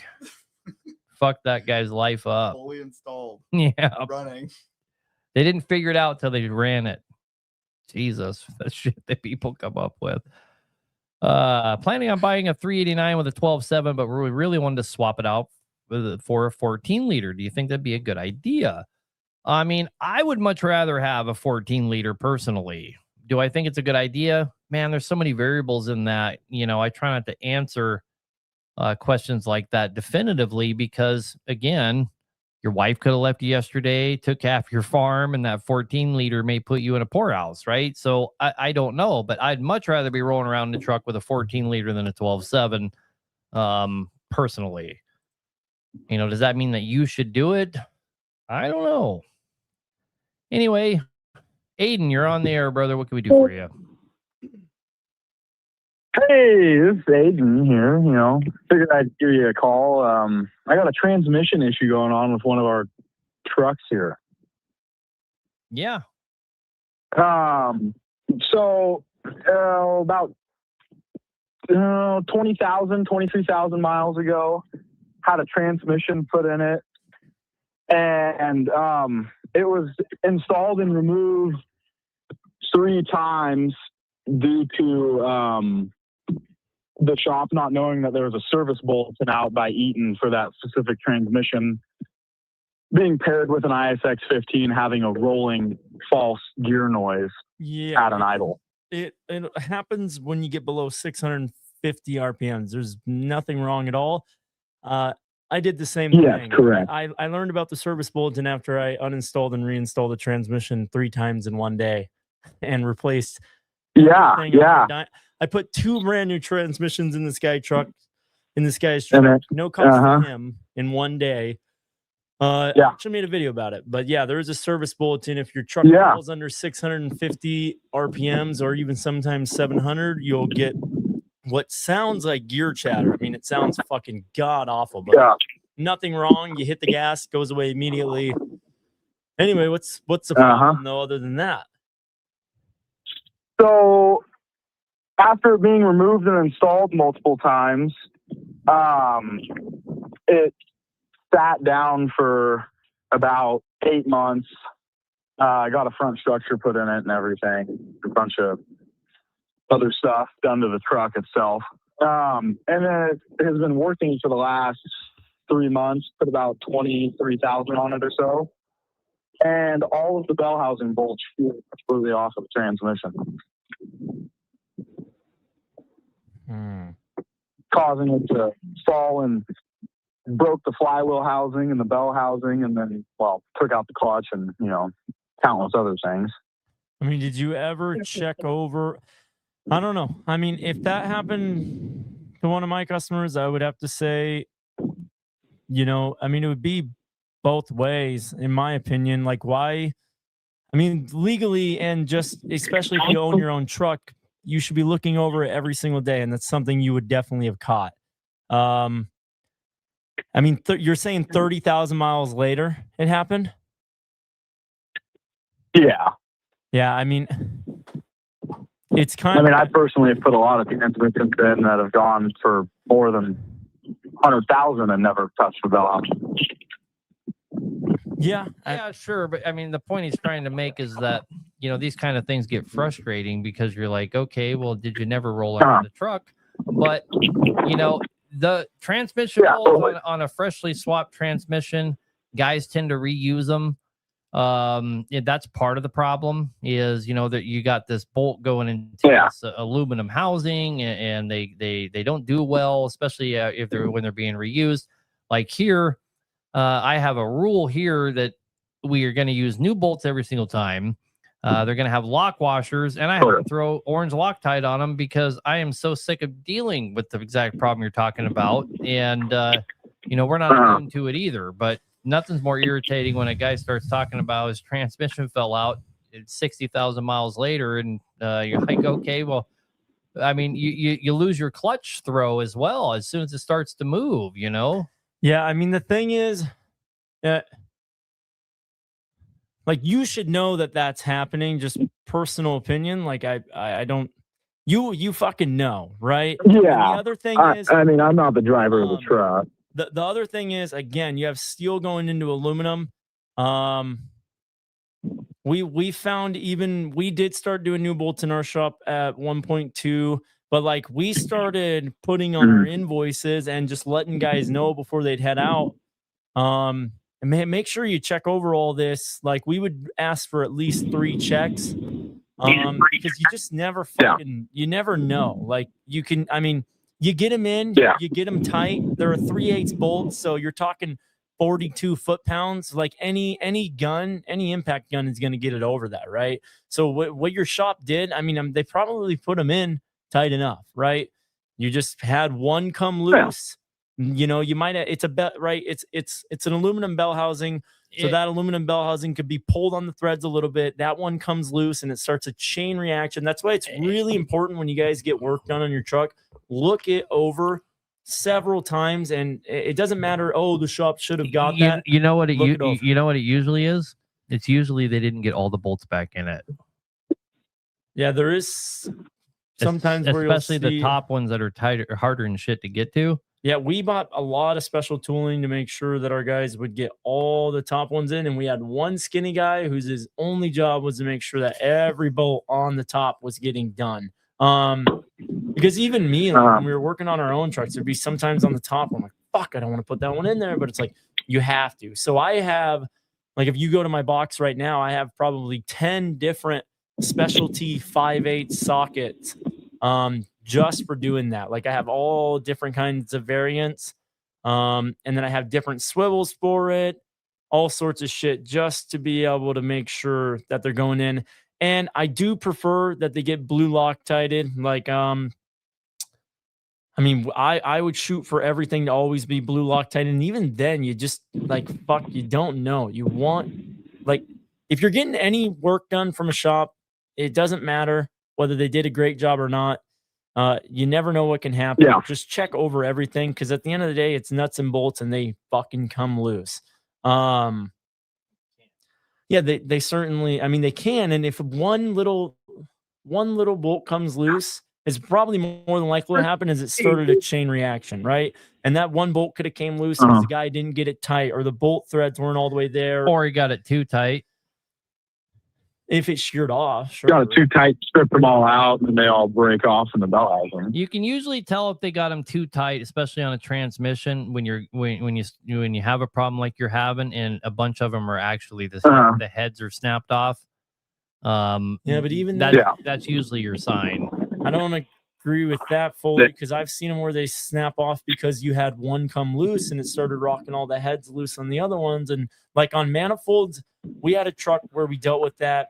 One specific truck that was in our fleet when I worked at a oil field company, it kept on breaking all the manifold bolts because one bolt would snap because the manifold was it was a 3-piece, so it was punched out and it was rubbing on this bolt. It would break one, and then they would all fucking break.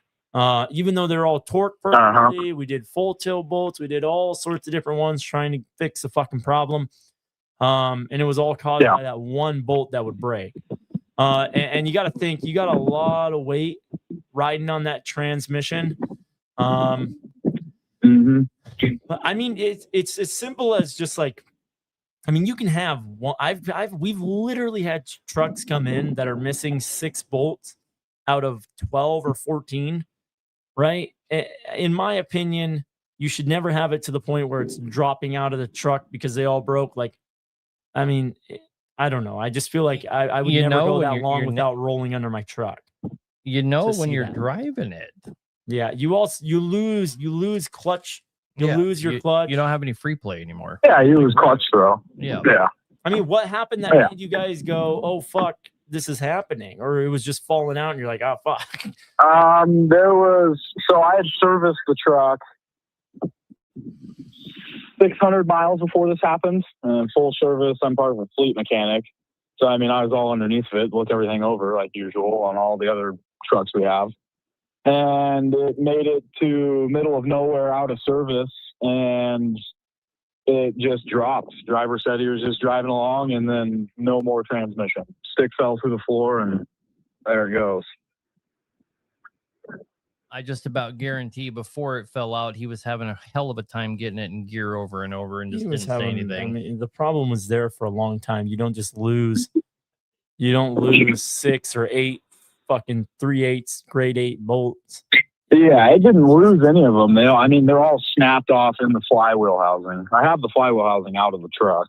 Wait, so the clutch bolts broke, or no? Or you mean the bell housing? The bell. No, the bell housing bolts to the flywheel housing. They're all snapped off inside of the flywheel housing. Right, but to my point, I would say they snapped off. They didn't. I mean, they didn't just snap off. Right, something.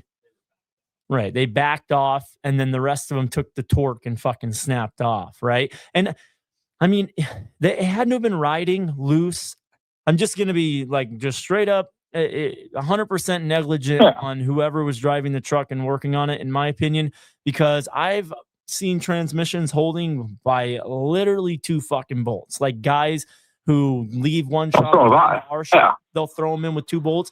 Because you got to remember, you have the clutch holding that thing up as well, right? And believe it or not, clutch, and if you have a rear support or a drive line and carrier bearing, exactly. So it is not. I mean, those bolts didn't just snap; they were loose, and that's what broke them off. It wasn't just they just fucking broke. All right, brother. Well, no more Brokeback Mountain bolts, okay? Oh yeah. All right. Then that truck's gonna put the tranny in for me. Oh, perfect. Perfect. Well, exactly back to my point then. Look over it. Yeah. Did they actually? Yeah, they did. Invoice number 17. Right. Predates the invoice systems. Yeah. Look. Well, give him a call tomorrow. Chew him out. No. I think he's. I have been for the last couple weeks. Right back to my point. Yeah. Last email I got, take care of it. Yep. Right to my point. Check over your shit. They don't just break. Something happened and you didn't look over. Yeah, they're all over tight and stripped out. Yeah, they're not over tight and all the bolts just fell out randomly one day. Right. I mean, Gotcha. It's you would think that you'd look over your truck in 30,000 miles and catch that. Like again, oh yeah, they don't just fall out. All right. Anyway, if you feel like you need to, man, definitely give a call in tomorrow and or it sounds like you guys are already talking to him. We're emailing him. All right, man. All right. Sounds good. All right. Have a good night, brother. Oh, you as well. Bye. Perfect to my point. Look over your shit. I'll tell you, and I'm not talking about this guy or downing on him. One of the things that drives me the most nuts, and one of the main reasons we're getting away from working on end users' trucks here in the shop, is because guys will come here, we'll do all kinds of work to it, and I get phone calls from that guy for the next 2 years. Hey, my AC quit working.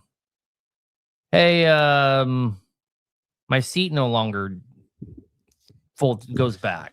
I mean, and I'm not even exaggerating. Just like after they go to a shop, they guys don't I don't even know how to explain it. I had a guy we did a turbo or a fucking set of tires for one time. He calls me at 3 a.m. screaming at me because he got to check engine light and his fucking VGT ended up locking up.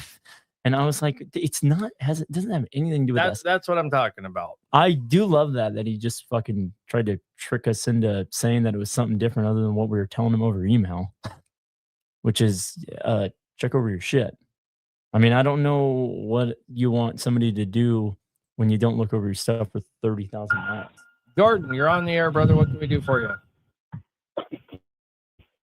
Hey man, how's it going?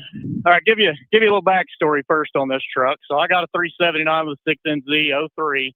This truck was restored. The motor was not rebuilt, but it did sit for about 5 years during the restoration. Everything's new, fuel lines, tanks, everything brand new on it. So this only happens when I'm loaded. If I'm going up a hill or getting up to speed, mind you, I gross 120,000, so getting up to speed, going up a hill. When you lift to shift, this thing develops a pretty severe miss. I have went to town and back on this thing trying to figure this out. I have new engine harness, new injector harness, put 6 known good injectors in it. You can do a cutout test while it's actively acting up, and every cylinder will make it miss worse than what it's already doing. So I've started to pull my hair out on this thing, trying to figure out what the hell is going on. I've even done a data log and watched for any kind of blip in the crank or cam sensors, and everything looks fine when it's doing it. What kind of engine? The only other, it's a 6NZ cat. The only other clue it ever gives is if you let it idle overnight and you go to take off, it'll put out white smoke for about the first 3 gears, and then it won't do it again all day. But that miss is every time you pull a hill and say you top the hill and you go to upshift, it'll do it. Or you downshift, it'll do it. And what's it doing exactly again? It feels like one injector is just dead. But if you do a cutout while it's acting up, you'll obviously feel the other injector cut out.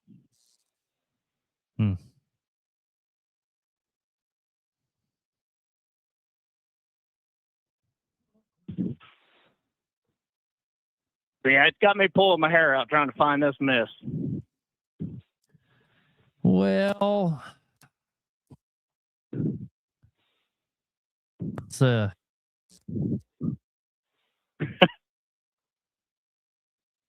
I did a little more there. I worked at CAT for a few years, so I'm very familiar with ET. And you're right.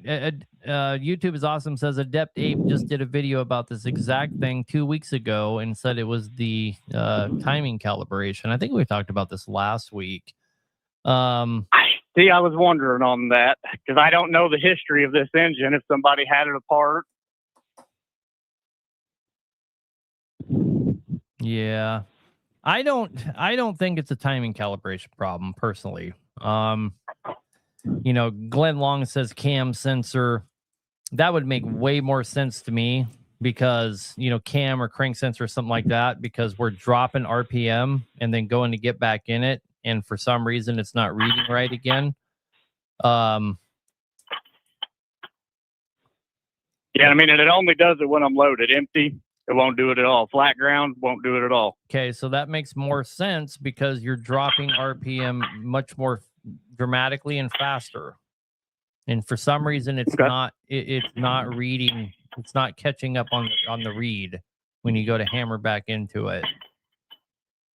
It sounds. And that might be something doing it so quick, it might not pick it up on a data log, I guess. Right, because it's coming right back out of it. Right. Yeah. You're sitting overnight and taking off thing. I almost guarantee you is completely unrelated. I'll say that's idling at about 1100. Right. You're stacking up to make sure, and then trying to make sure it wasn't.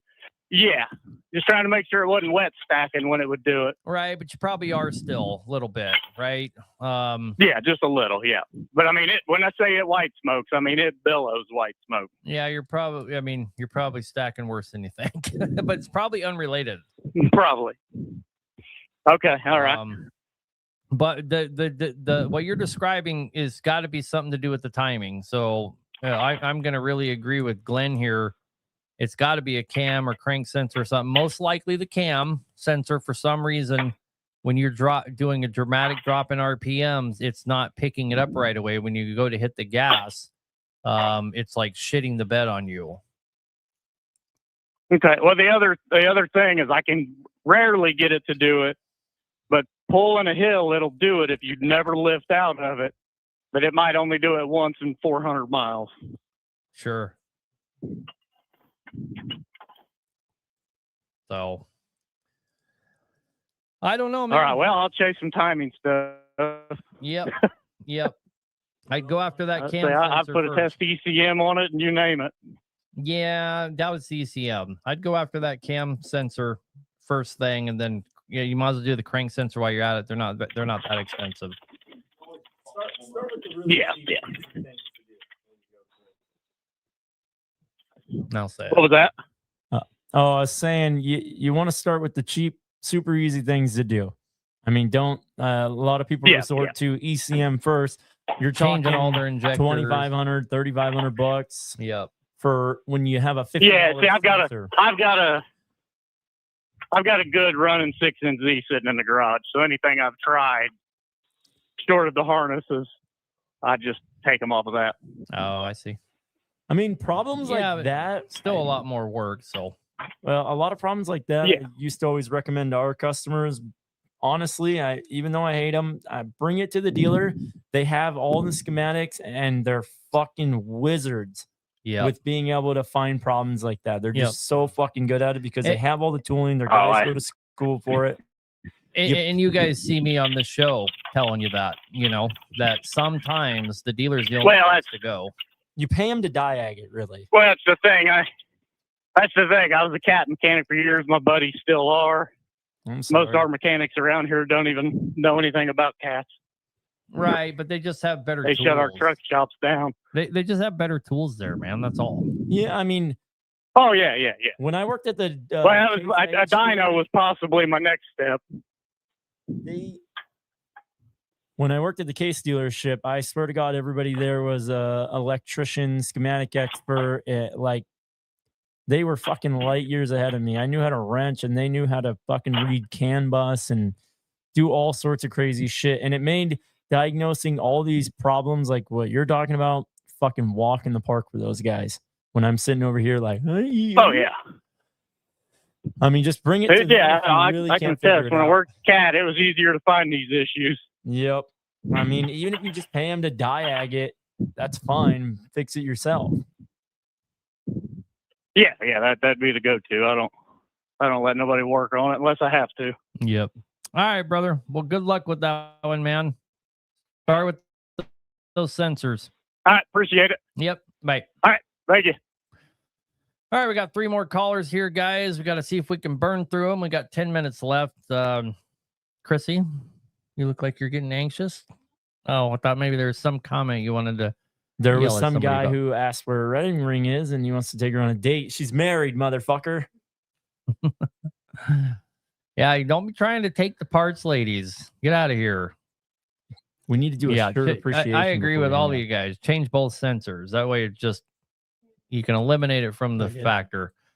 All right, you're on the air, brother. What can we do for you? Hey, how you doing, sir? Got a 2006 379 with C15.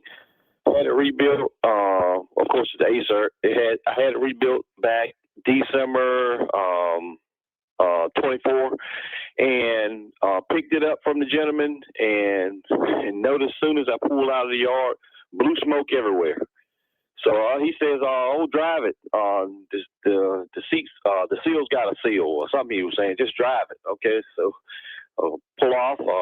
Each time I pull off, blue smoke everywhere. Blue smoke. Every time I crank it up in the morning time, you smell nothing but oil burning. I said, "Well, what in the world can it be?" So he took it back and he tore it back down. He put more rings in it. Let's see. He put the seat, I think those pieces, the seat injectors or whatever you call it, because he thought the oil was running back down through a PI. I did a PAI head and all that other kind of stuff, and it's just been a horrible deal. So I was wondering, have you ever had that run across where you rebuilt one and it blows out blue smoke most of the time, or it smells like it's smoking when you first crank it up? No, not specifically necessarily that exact thing, but I can tell you that just about every engine we've ever rebuilt was a struggle to get rid of because they're mechanical engines and they're just got all kinds of problems. I always tell all of our customers, you know, when we're texting them the final pictures there, and I'm like, yeah, we should be starting it tomorrow, and they'll be like, oh, I'll be there tomorrow, or like, and I was like, relax, you know. It's possible it could be here for another week where we're just trying to get everything working right again, give it back to you, you know. So, but I could tell you one thing: if I was blowing blue smoke around, I wouldn't be tearing it back down to diag it. Right? Need to figure out what's going on. Figure out what's going on. Okay. Yeah, you don't want to fucking tear it down and try and figure it out. Yeah. Could that be from wet stacking? We checked. Since he has a new motor, or no? I mean, if it's not broken. We checked the. Sorry, go ahead. We checked the turbo. There's no oil. We checked the intercooler on the driver's side. You know, there's no oil on pipes. It just when you. How many miles are on the engine? Oh, of course, it's over 1 million miles. You know, it's 1,000,006 now, but it was 1 million on the rebuild, brother. Oh, okay. I'm sorry about that. Yeah, maybe between 50 and.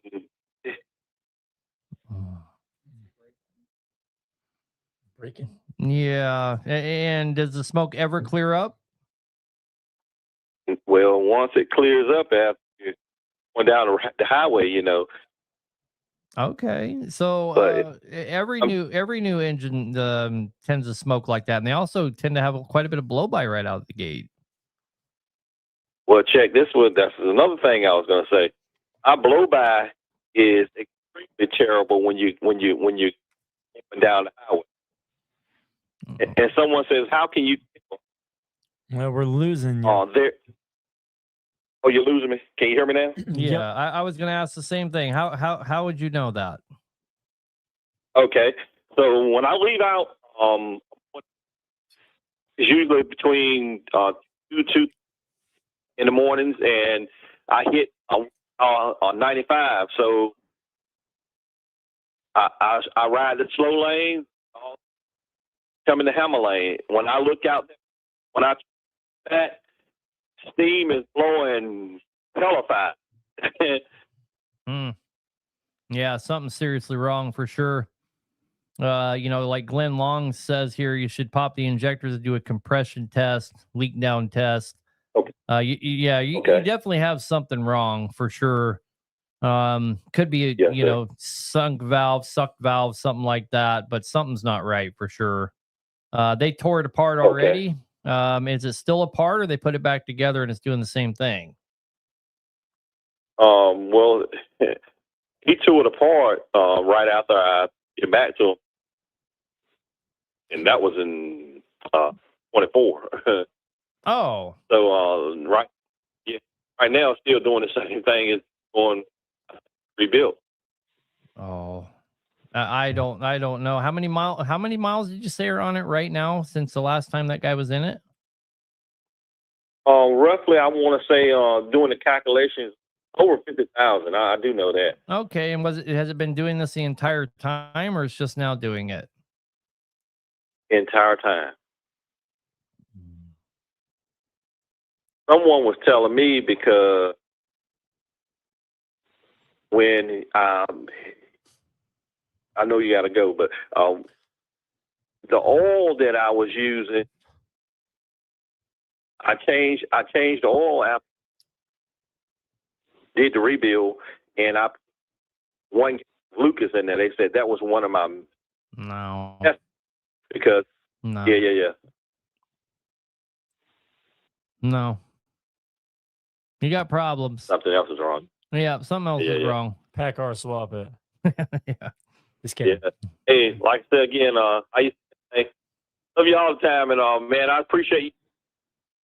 Yes, sir. What you're popping in and out so bad anyway, man. We got to let you go, but have a good night and good luck with that one. Thank you.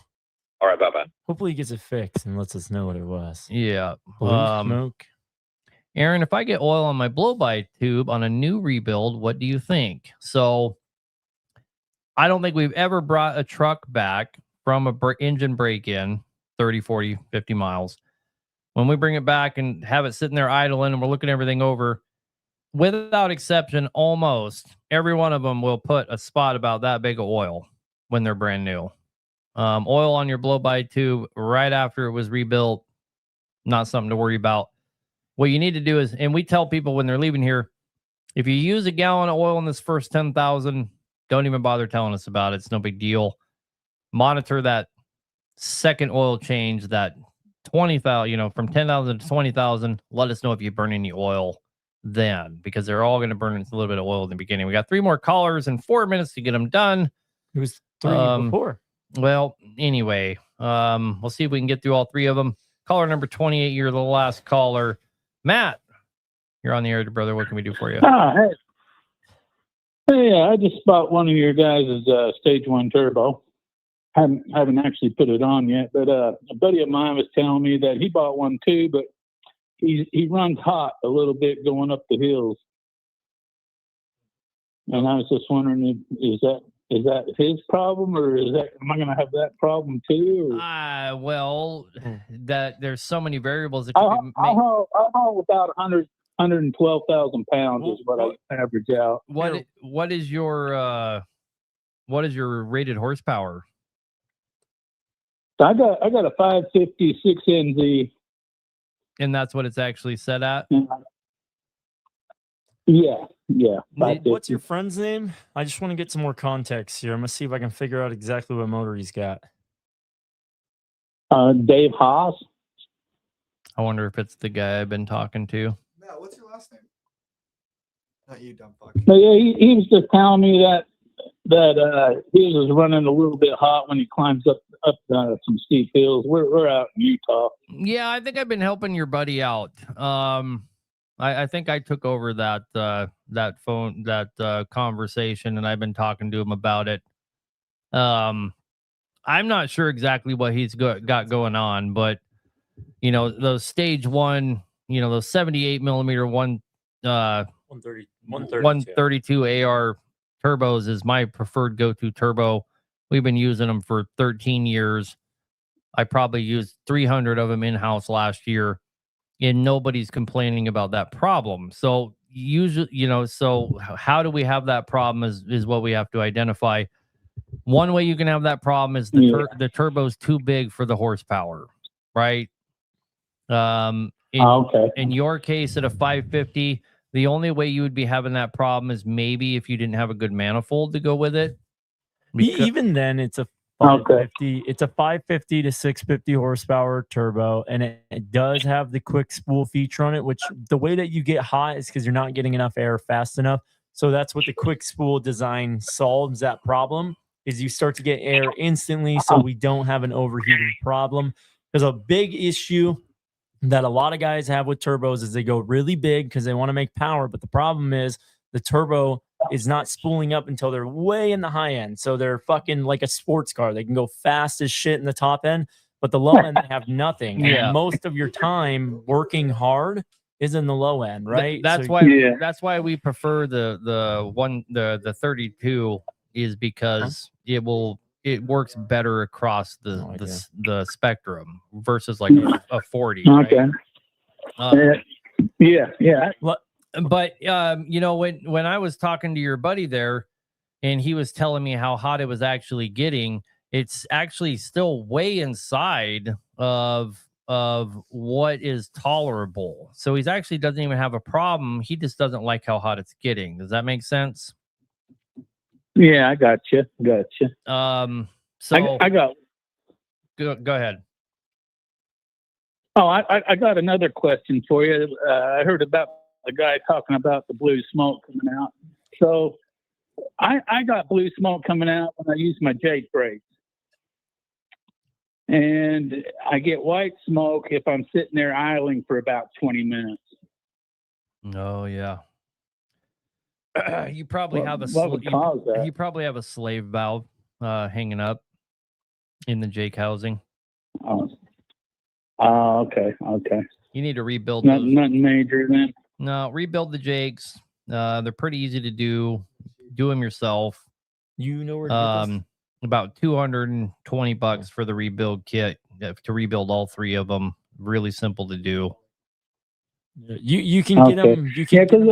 Oh, Go ahead. The blue smoke only comes out once in a while. It's not every time I use my Jake rig. It's just once in a blue moon I'll see a blue smoke coming out. It might be because it's hanging up randomly. Yeah, and so like when I'm sitting there idling for about 20 minutes and I start going, I'll see a big old puff of white smoke coming out. Yeah. And that might not be related, right? You could have a bad injector. Yeah. You could have a bad injector. Okay, that makes sense. Yeah. Some guy was telling me that it might have a cracked rings or something. No. I mean, if you had cracked rings, that would be an all the time problem. That's the problem with it being that is if you have a mechanical problem where you have like a hole in your piston, let's say for reference point, that problem is all the time. So it doesn't just randomly show up. Sticking on a valve or a plunger that moves up and down, that is possible for it to go in and out exactly like you're describing, or an injector of something of that nature. But broken rings, absolutely not.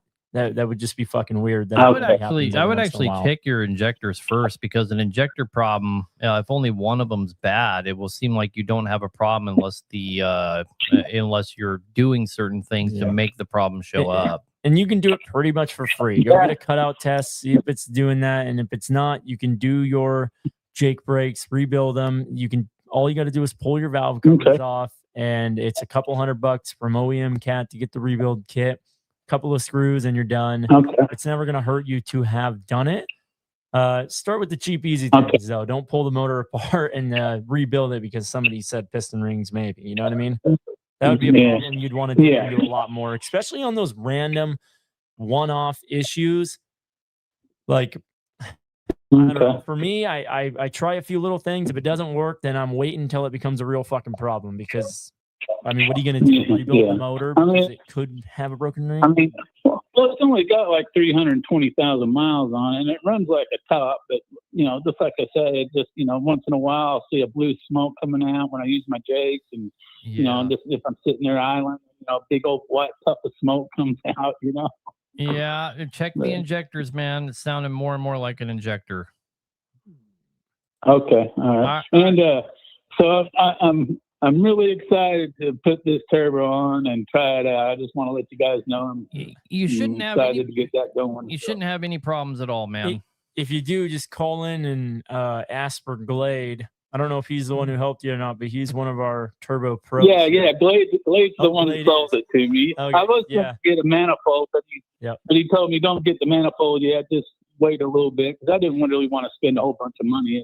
Yeah, Glade said he thought it was you. So yeah, just ask if you do have any issues. Glade's a good guy to actually talk to about it again if you're wondering anything. He's really good on the turbos. He spends all day and night trying to learn everything he can about them. So he's really good with them. Yeah, he is really, really informative and stuff. I really appreciate you guys, helping me out and, giving me all the information and stuff. Yeah, he was pretty good.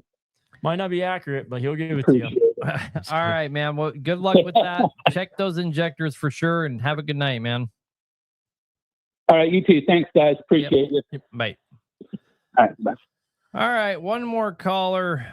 Are our parts ever going to be available in Australia? We're working on it, man. We're working on it. I think we have a guy who is about to secure a spot as a dealer in stocking parts there. We're just working through all the nitty gritty details. Yep.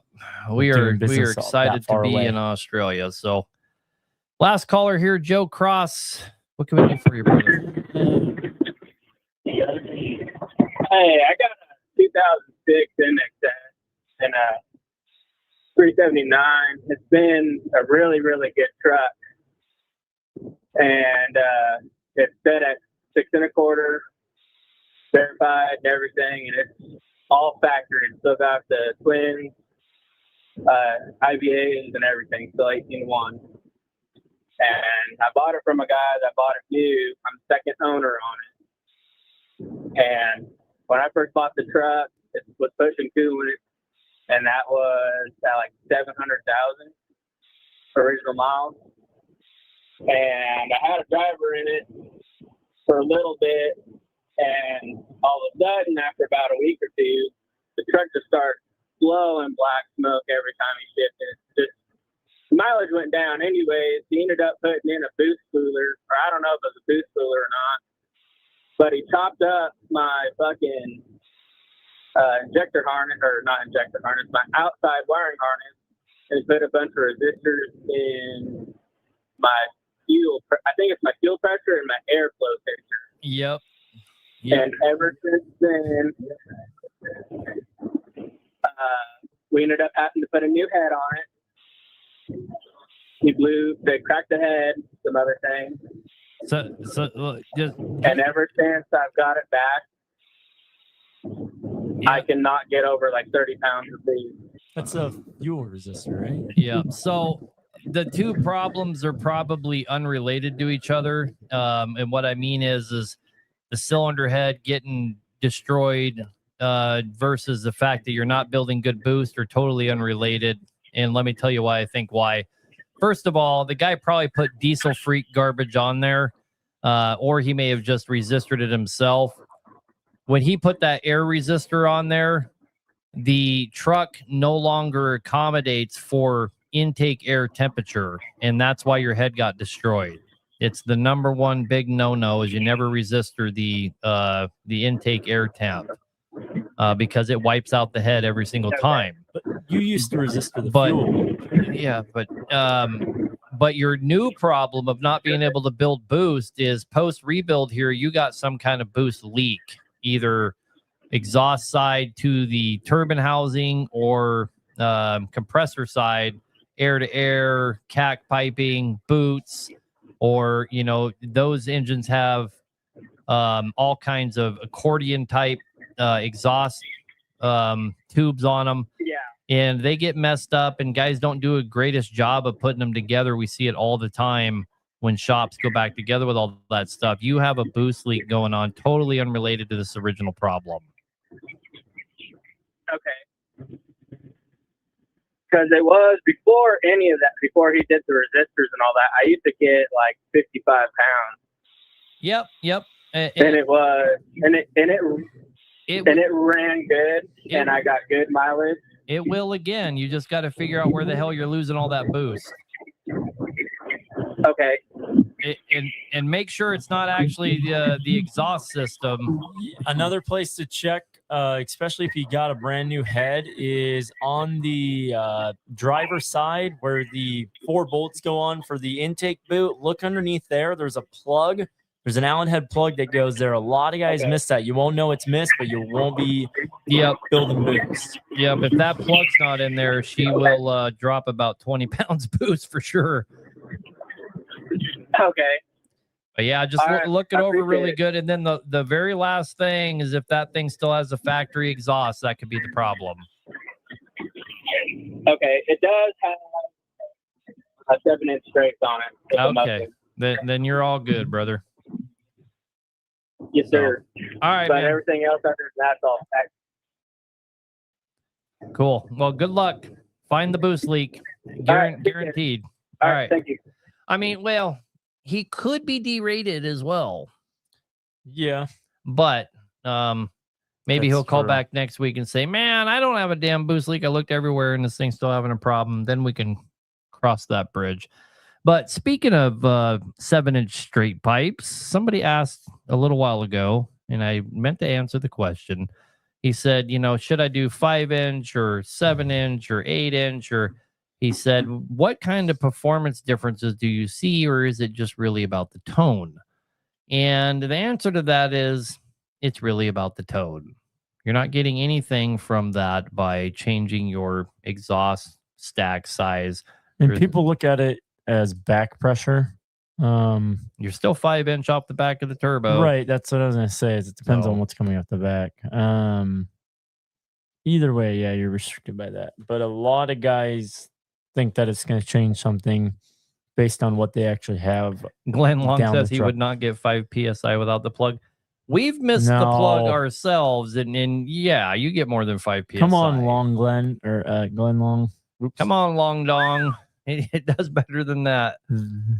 Hey, loud pipes save lives. Well, the loudest pipes are 5-inch straight pipes. That's a fact.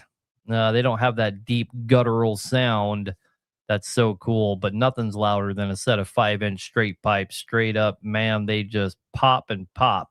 I love 5-inch And you can do straights. 5-inch straight pipe with flex pipe. It's the fucking greatest thing ever. I have a whole roll of it for like $1,000. All right, so that's it, guys. A bunch more people just called in. Sorry, guys, we're way past the show. We're not taking any more calls. Let me shut the phone line down. You have to call next week. Appreciate everybody that did call. I appreciate Chrissy for coming. Thank you, Glade. Guys, let's see your shirts one more time. Is it on? I want to see those beautiful shirts. They made these just to come on the show, to show you guys their vision, their creativity, and their passion for Hack Nation. Can I say the thing? Sure. Love you guys long time. All right. Okay, there we go. Anyway, we appreciate you guys. I have one more quick question before we get off here. What do you think I should do for the guy who just called in? And I mean, that was pretty funny. He tried to trick us into talking shit about the shop who was doing it. What would you do? I don't know. I don't know enough about the total circumstances to, I mean, 30,000 miles later, it fell out. And just like we were saying on the air in our guys emails haven't with been him, doing work like that for like a year. So no, it was a long time ago. I think he's saying he didn't run it very much. It was 30,000 miles, right? But in 30,000 miles, that's a lot of fucking days. I mean, legally, you're supposed to check over your whole truck every day. And so you kind of assume a guy who owns his own truck is going to look over the fucking thing. That's where our whole argument is like, why didn't you ever look over it before it fell out of the truck? I think Mike Neff here has probably got the best comment of all. You have to do what you think is right. Nobody in the comment section, and not even your dad, can tell you what you should do, but you should do what you know is the right thing to do. But that's hard because, like, if it was our trucks and that happened to us, you wouldn't come in the shop screaming at me. And that's how I base everything is how would we act? How in would that my dad circumstance? act if I fucked up his Right. truck? Well, I'm just saying, if that happened to us, you would go to the driver and be like, what the fuck is going on? 30,000 miles is when this was done. You idiot. Look over your fucking truck. Well, I would be mad at the driver because I would know that it's impossible. It's impossible that the driver didn't know he was having a problem and he just drove it till it fell out. That's what would piss me off. I would probably fire the driver. On both ends, you have to grease it at 3 points on that transmission. Could you not pull your head out of your ass and see that? Glenn, he never said he used an impact gun on the bell housing. He just talked about using an impact gun. Not that I wouldn't. It's 42 foot-pounds, and we had a little stubby gun that we bought that would go to 50 foot-pounds. We had so much special tooling for that. Like I was telling that guy, just for that specific job. They weren't loose. That was our original point. They weren't loose. One might have backed out, but I promise you, it didn't back out enough to where a whole fucking transmission fell out. Right? That's negligence of just leaving it forever. So why don't we do it like this? Okay. We've had this exact problem. We put a lot of we bolt up a lot of transmissions. We did 340 engines last year. And the vast majority of them are out of frames. That is, let's call it 280 transmissions we bolted up. Did we have any of them back out? The answer to that's yes. We probably had 3 or 4 that had issues or, missing bolts, this and that. We didn't have any kind of huge catastrophic failures. One of those guys had to take it to a shop and it actually broke. One of these guys, none of those ended up being a big deal. Those guys put them back together. They sent me pictures and I yelled at the guys, this and that. One of them in particular backed out and actually broke a piece of the bell housing on the engine. And I paid another shop to pull the transmission, put a new bell housing on, new rear main seal, throw the transmission back in. I mean, my thing is, how do you not see that in 30,000 miles? It was within about 5,000 miles. Right. This happened 30,000 miles later. Like, here's a perfect example. The only other time I had this happen, I had it happen twice, not this bad ever. It was because we would tell everybody before they leave, check over your shit. multiple times because it can come loose. We're not perfect, especially on anything to do with drivetrain. And we normally have it on our invoice. That invoice 17 would have been through Full Bay, which was a new system. So I don't know if there was a warning on there or not to make sure that it got done. But Lloyd Wamsley, a good customer for both of us, he had this same kind of problem with something that we did. It wasn't like they backed out. I think he had one or two that had a little problem, but he looked over the truck right after it left. You know, I mean, and that's if they were the loose, thing they would is have fallen out right away. almost all of ours were guys calling or sending me pictures. Hey, this transmission's missing 2 of the bolts, right? Only one transmission last year was like this guy had a deal. Transmission came out, and unfortunately, it actually broke a piece of the fucking bill. I was like, you know, I took care of the guy. I don't know what what it is, all but broke on this one, but my whole thing is like if a guy's gonna be we know what your thing is. Anyway, again, no responsibility. Back to what Mike said. You know that no one can decide for you what you and that guy need to come to a decision on. Mike, you've asked me earlier if I saw your thermostat picture. I don't know. Did you share it in here? Did you send it to me? You know, I can't really correlate Thermostat picture. Facebook persona to other persona, I guess. Where did you send the thermostat picture?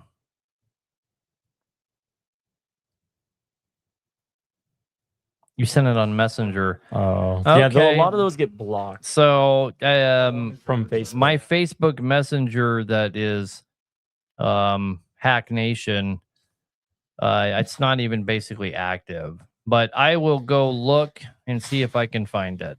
Yeah, I think you have to download the app. I don't even have the app or Messenger because it's the thing is Facebook blocks like TikTok. I went through the other day. I realized I had hundreds of messages that they were blocking because they were doing them as, you know, sensitive content or whatever. Like somebody did send me a photo of their wiener, but how do they know I don't want to see that shit? Somebody told me look at the you thermostat. sent it to Aaron Bennett? Oh, that makes even more sense. I almost never. Yeah, he hasn't been on personal Facebook in fucking forever now. Years probably now. But yeah, I'll go check it. You guys all have a good night. We got to get rolling here. I'm sure there's food somewhere with my name on it, and I got to go find it. Looks like you ate all of it. Does a 4-inch thermostat do a good job at cooling? Does it need to be big? Anyway, all right, you guys have a good night. Love you long time. I appreciate you. So this guy asked this question multiple times. I'll answer it really quick. If there is green jelly-like stuff in my blow-by tube and dipstick, is that a head gasket? It also pushes coolant. Well, your head gasket's going to have to get changed anyway, but it's most likely it's most likely the cylinder head, but it could be a liner as well. If you're trying to avoid tearing it apart, or you want to figure out what's going on with it before you take it to a shop, the best thing to do is to drop the oil pan, get it out of the way, use air to pressurize the coolant, and see if the liners are leaking coolant. If they are, then you already know you're going to have to go into it pretty deep. If they don't, then, you know, plan ahead, get a head gasket, find a good shop, tell them you just want that job done, get it done. You know, you could save yourself a lot of money by doing that first diagnostic yourself. Again, drop the oil pan, put some pressure to the cooling system and see if it's running out of the liners. You could always just plan for worst case in your head, pull it apart, and if it's just a fucking gasket, okay, but you should still measure the liners and everything while you're there. Check over the head. I'm not saying don't check it out, but prepare for worst case, and it might be a head gasket. I don't know. Personally, I don't see a lot of head gasket failures. It's usually something more detrimental, or when you get in there, you find out that it is. I've made videos professing to never see a head gasket failure for the head gasket's sake. I just don't want to get his hopes up, right? I just hate giving people false hope. I'm like, it's just a head gasket. Hacknation says. But yeah. All right, guys, that's it for tonight. Have a good night. Thanks everybody for coming here and being a part of the show. We appreciate all the help, like always. Love you guys a long time. Love you a long time. Have a great night. I'll see you on the next one.